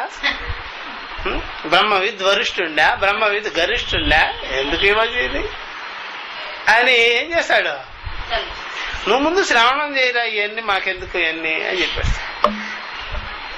అందుకని ఎవ్వరు కూడా వాళ్ళకి ఏ ప్రశంసాపత్రాలు ఏ సర్టిఫికేట్లు ఏమి ఇవ్వవలసిన పనే లేదు. జగత్తుకే ఇస్తారు వాళ్ళు అజ్ఞానం అని. కాబట్టి ఈ ప్రకారంగా వాళ్ళకి శ్రేష్టత్వం బ్రహ్మ జ్ఞానం వల్లనే పొందుకొని ఉన్నారు. తతోపి అతితరామింద్ర, ఈ దేవతల కంటే కూడా ఇంకా గొప్పగా ఇంద్రుడు అతితరం ఇంకా ముందుకెళ్ళిపోయాడు, ఇంకా అధిగమించుకున్నాడు. ఎందుకని? ఆయనకి అంత స్పష్టత ఏర్పడి ఉన్నది, అంత సునిశ్చయం ఏర్పడి ఉన్నది బ్రహ్మ విద్య వల్లనే. సరా అథవా ఇది చెప్పేదానికే వచ్చింది. ఇది చూసారా, ఇది చెప్పేదానికే వచ్చింది. అట్లా అక్కడ మీకు చెప్తూ ఉంటే అర్థమవుతుంటుంది. ఈ దేవతలందరూ వెళ్ళి యక్షుడి దగ్గర నిలబడ్డారు. ఇంద్రుడైతే అర్థమే చేసుకున్నాడు స్వస్వరూపంగా. వీళ్ళైతే శ్రవణాదులు చేశారు, వీళ్ళైతే పుస్తకాన్ని పట్టుకున్నారు, వీళ్ళైతే చెప్పగలిగారు. అందుకని వీళ్ళు బ్రహ్మ విద్య సాధనలో ఉన్నారు. ఎవరు? ఈ దేవతలు. గొప్ప కదా అది. ఇంద్రుడికైతే నిశ్చయం అయిపోయింది, ఇంద్రుడికైతే నిశ్చయమే అయిపోయింది. అది తేడా. అథవా లేక ఇది కూడా అర్థం చేసుకోండి, దుర్విజ్ఞేయం బ్రహ్మ ఇది ఏతత్ ప్రదర్శ్యతే. ఇది ఈ మాట కూడా కరెక్టే. కాబట్టి ఈ దేవతలంతా పెట్టి చెప్పే సమకాలంలో ఎవడెవడు స్పష్టంగా కలిగించుకోలేదో, ఎవడెవడికి ప్రకారంగా వాళ్ళకి దేహేంద్రియాలతో విషయం చేసుకోవాలనుకున్నారో వాళ్ళకంతా పరాభవం అయిపోయింది. వాళ్ళకంతా ఏమైపోయింది? పరాభవం అయిపోయింది. వాళ్ళ శక్తులంతా వృధా అయిపోయింది. దీన్ని బట్టి కూడా మీరు తెలుసుకోవాల్సింది ఏమిటంటే బ్రహ్మము దుర్విజ్ఞేయమై ఉన్నది. అది అట్లాగా తెలుసుకునేదానికి, స్పష్టంగా అర్థమయ్యేదానికి, అవగతమయ్యేదానికి అంత సులభమైన వ్యవహారం కానే కాదు. ఏన అజ్ఞాదయ అతి తేజసోపి, ఈ ప్రకారంగా అగ్ని ఆదిత్యాదులంతా కూడా అతి తేజస్సు కలిగినప్పటికీ కూడా, గొప్ప శక్తిమంతులైనప్పటికీ కూడా వాళ్ళందరూ కూడా అగ్ని ఆదిత్యుడు వీళ్ళందరూ కూడా క్లేశేన ఏవ బ్రహ్మ విదితవంత, చాలా కష్టపడవలసి వచ్చాం. ఇప్పుడు ఈ మ్యాటర్ని తీసుకొని మనం ఎవరెవరు మేధావులుగా ఉన్నారో, ఎవరెవరు జగద్విఖ్యాతులుగా ఉన్నారో వాళ్ళకంతా బ్రహ్మ విద్యని చెప్పండి. జీరోలోకి వస్తారా లేకపోతే దాటుతారా? జీరోలోకి వస్తారు. అప్పుడు మనకు తెలిసిపోద్ది. ఇక్కడ మీరు ఎంత జగద్విఖ్యాతులైనా బ్రహ్మ విద్య ముందు ఏమైపోయారో జీరో అయిపోయారు. ఎందుకని అంటే అది అర్థంగానే కాదు. ఎట్లాగవుతుందయ్యా అంటారు. మళ్ళా తర్కం చేస్తారు, నేను ఎలా బ్రహ్మను అవుతాను అని. అర్థమైందా? ఇప్పుడు వీళ్ళు పక్క గదిలో ఏం చెప్పుకో ఉంటారంటే, ఈ జగద్విఖ్యాతి పొందిన వాళ్ళు, నాకన్నా మించిన వారెవరు, నన్ను కొట్టేవాడెవరు, నన్ను తిట్టేవాడెవరు అన్నారు. ఇక్కడ బ్రహ్మ విద్య చెప్పేటప్పటికి అర్థం కాకపోగా ఇంకొన్ని మాటలు అంటుంటారు వాళ్ళు. ఏమని? నేనా అల్పుండు కదా, తీరుండి కదా, నేనెంత గొప్పవాడిని, నా మొహం, నన్ను పట్టుకొని పరిపూర్ణం అంటారు, నన్ను పట్టుకొని బ్రహ్మం అంటారు. ఆ గదిలో ఏం చెప్పాడు? ఈ గదిలో ఏం చెప్తున్నాడు? బ్రహ్మ విద్య గదిలో నాకంత లేదు, నేనెక్కడా, ఈ జగత్తుకే ముందు నేనెక్కడున్నాను సద్రూపంగా? నేను సద్రూపమే కాదు, నేను దేహమే. నాకు ప్రాణం ఉన్నది, జన్మ మరణాలు ఉన్నాయి, అల్పుడు, దేనుడు, దుఃఖి, అదముడు, సంసారి, అన్ని అది ఉంది ఇది ఉంది అంటాడు. చూసారా తేడా వచ్చిందా లేదా? ఈ బ్రహ్మ విద్య దగ్గర వీడు అనుకోకుండానే కిందకి అయిపోతూ ఉంటాడు, జీరోకి. ఇంకా వేరే విషయాల్లో అయిపోతుంటాడు. అది చూసారా? ఈ బాగు చేసేటప్పుడే నీవే పరిపూర్ణం అనగానే అమ్మో నేనంత కాదండు అంటాడు. అది ఎవరో మాట్లాడించినట్టుగానే నేనెక్కడండి. ఇంకా ఇంకేం అనవలసిన పల్ల వాళ్ళని బ్రహ్మ విద్య చెప్తే చాలు జీరోకి వచ్చేస్తుంటారు. ఏమంటారంటే వాళ్ళు అమృతమా భలే వాడుకున్నావా. అక్కడ ఏమన్నాడు, నన్ను కొట్టేవాడు ఎవడో అన్నాడు, ఇక్కడ అమృతమా మరణమే లేదా? భలేవాడు, నా మరణం ఉందండి. అమృతం అంటారేంటండి, నేను మృతమేనండి అంటాడు. ఎవరో చెప్పించినట్టుగానే ఆటోమేటిక్ గా వచ్చేస్తాయి. ఎందుకంటే అదే ఉంది కనుక అంతఃకరణం. చెప్పేస్తారు, ఎవడైనా చెప్పేస్తాడు. దేవుడి కంటే నేను గొప్పవాడినా అది చూసారా వచ్చేసింది మాట అంతా. ఈ ఆటోమేటిక్ గా వస్తుంటాయి. అది చూసుకోవచ్చు. దాన్ని బట్టి అప్పో బ్రహ్మ విద్య ఎంత గొప్పదండి, ఎట్లాంటి వాళ్ళనైనా సరే బయట పెట్టేస్తుంది, ఎలాంటి వాళ్ళనైనా అల్పులుగా చూపించేస్తుంది అని తెలుసు. ఈ జ్ఞానం కలకపోతే అందరూ కూడా జీరోలోనే ఉంటారు. అథవా దుర్విజ్ఞేయం బ్రహ్మ ఇత్యేతత్ ప్రదర్శితే. అందుకనే వాళ్ళు ఆ విధంగా ఎంత చెప్పినా బ్రహ్మ విద్య అవగతం కాకుండా తను తాను అల్పముగా భావించుకునేదానికి ఇష్టపడతారు. బ్రహ్మ విద్య దగ్గర అల్పులైపోతుంటారు, బయట మాత్రం అధికులైపోతుంటారు. బ్రహ్మ విద్య దగ్గరకు మాత్రం అల్పులైపోతుంటారు, బయట మాత్రం వాళ్ళని కొట్టే చేయలేదనుకుంటుంటారు. అది అర్థమైందా? అది బాగుంది. ఏన అజ్ఞాదయ అతి తేజసోపి. ఈ ప్రకారంగా అగ్ని ఆదిత్యాదులు అంత తేజస్సు కలిగినప్పటికీ కూడా క్లేశేన ఏవ చాలా కష్టంతో బ్రహ్మమును తెలుసుకోవలసి వచ్చింది. చివరికి చాలా కష్టపడ్డారు. ఎందుకు కష్టపడవలసి వచ్చిందంటే వాళ్ళ అభిమానాదులంతా కూడా ఆ యొక్క ఉపాధి దృష్టి శక్తి సామర్థ్యాలు అన్నీ కూడా తోసివేసి విచారం చేసుకోవాలి కాబట్టి. అట్లా అత ఇంద్ర ఆ ప్రకారంగా ఇంద్రుడు కూడా దేవానాం ఈశ్వరోపి సన్ ఇది. దేవతలకే ఈశ్వరుడు గొప్పవాడు, ముందున్నవాడు, ఆయనకు కూడా తంట అయింది. దీనివల్ల బ్రహ్మ విద్య చాలా కష్ట సాధ్యమైపోయింది. ఇక్కడ చెప్తున్నాడు ఒకటి, ఇత్తం మహాభాగా బ్రహ్మ విద్య. కాబట్టి ఇంత బ్రహ్మ విద్య విషయంలో చాలా కష్టపడవలసి వచ్చింది. దుర్విజ్ఞేయంచ బ్రహ్మ యత. ఆ కారణం చేత బ్రహ్మ దుర్విజ్ఞేయమైపోయింది వాళ్ళకి. తస్మాత్ సా విద్య యత్నత అధిగంతవ్య ముముక్షు ఇది అభిప్రాయం. కాబట్టి ఇలాంటి బ్రహ్మ విద్యని ముముక్షువైన వాడు చాలా గట్టి ప్రయత్నం చేసి తెలుసుకోవాలి. కానీ ఇలాగ ఈ విషయము సూక్ష్మమైనది, చాలా హరిహర బ్రహ్మాదులకే చాలా జటిలమైంది అంటే మనం ఎలా ఉండాలి? తెలుసుకునేదానికి చాలా జాగ్రత్తగా సూక్ష్మ బుద్ధి కలిగి ఉండాలి అని అది చూపించారనమాట ఇక్కడ. తర్వాత లాస్ట్ది ఇది అన్నాడు, వక్ష్యమాణోపనిషద్ విధిపరం వా సర్వం. కాబట్టి వక్ష్యమానం చెప్పబోనటువంటి ఉపనిషత్ అంతా కూడా ఈ ప్రకారంగా ఉన్నది, దీని విధానము అని మీరు తెలుసుకోవచ్చు సార్. దాని యొక్క సిస్టమ్ అంతా ఇలా ఉంది, ఇలా తెలుసుకోవాలి. ఉపాసనా భాగం ఉంటుంది, ఈ యొక్క వాల్యూస్ ఉంటాయి, లేకపోతే అంతఃకరణ వల్ల అందుకనే బ్రహ్మ విద్య వ్యతిరేకేణ ప్రాణినాం. బ్రహ్మ విద్యకి భిన్నంగా ప్రాణులు కర్తృత్వ భోక్తృత్వాది అభిమాన మిథ్యా ఇది ఏతద్ దర్శనార్థం వా ఆఖ్యాయిక. ఈ ఆఖ్యాయిక ఎందుకు వచ్చిందంటే బ్రహ్మ విద్యకి భిన్నంగా ఉండేవాడు, బ్రహ్మ విద్యా జ్ఞానం లేని ప్రాణులందరూ కూడా కర్తృత్వము భోక్తృత్వము అభిమానము ఇవన్నీ కలిగి ఉంటారు కదా. అదంతా మిథ్యా విషయమే, అదంతా కూడా అజ్ఞానంతో ఉన్న విషయమే అని చూపించేదాని కొరకు ఈ ఆఖ్యాయిక కథాభాగం అనేది ప్రారంభం అయినది. యథా దేవానాం జయాది అభిమాన తద్వతి.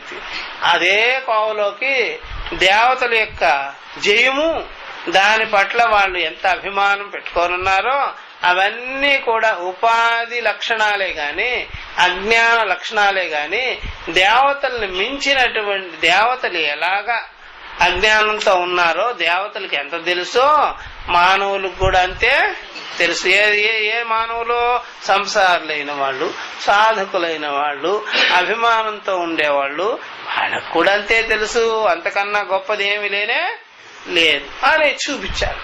ఇది మనం రేపు ఈ యక్ష ఉపాఖ్యానం అనేది దేవతలకి ఆ యక్షుడికి జరిగినటువంటి సంవాదం అనేది దీంట్లో స్పష్టం చేస్తాం. ఓం సహనావతు సహనో భునక్తు సహ వీర్యం కరవావహై తేజస్వినావధీతమస్తు మా విద్విషావహై.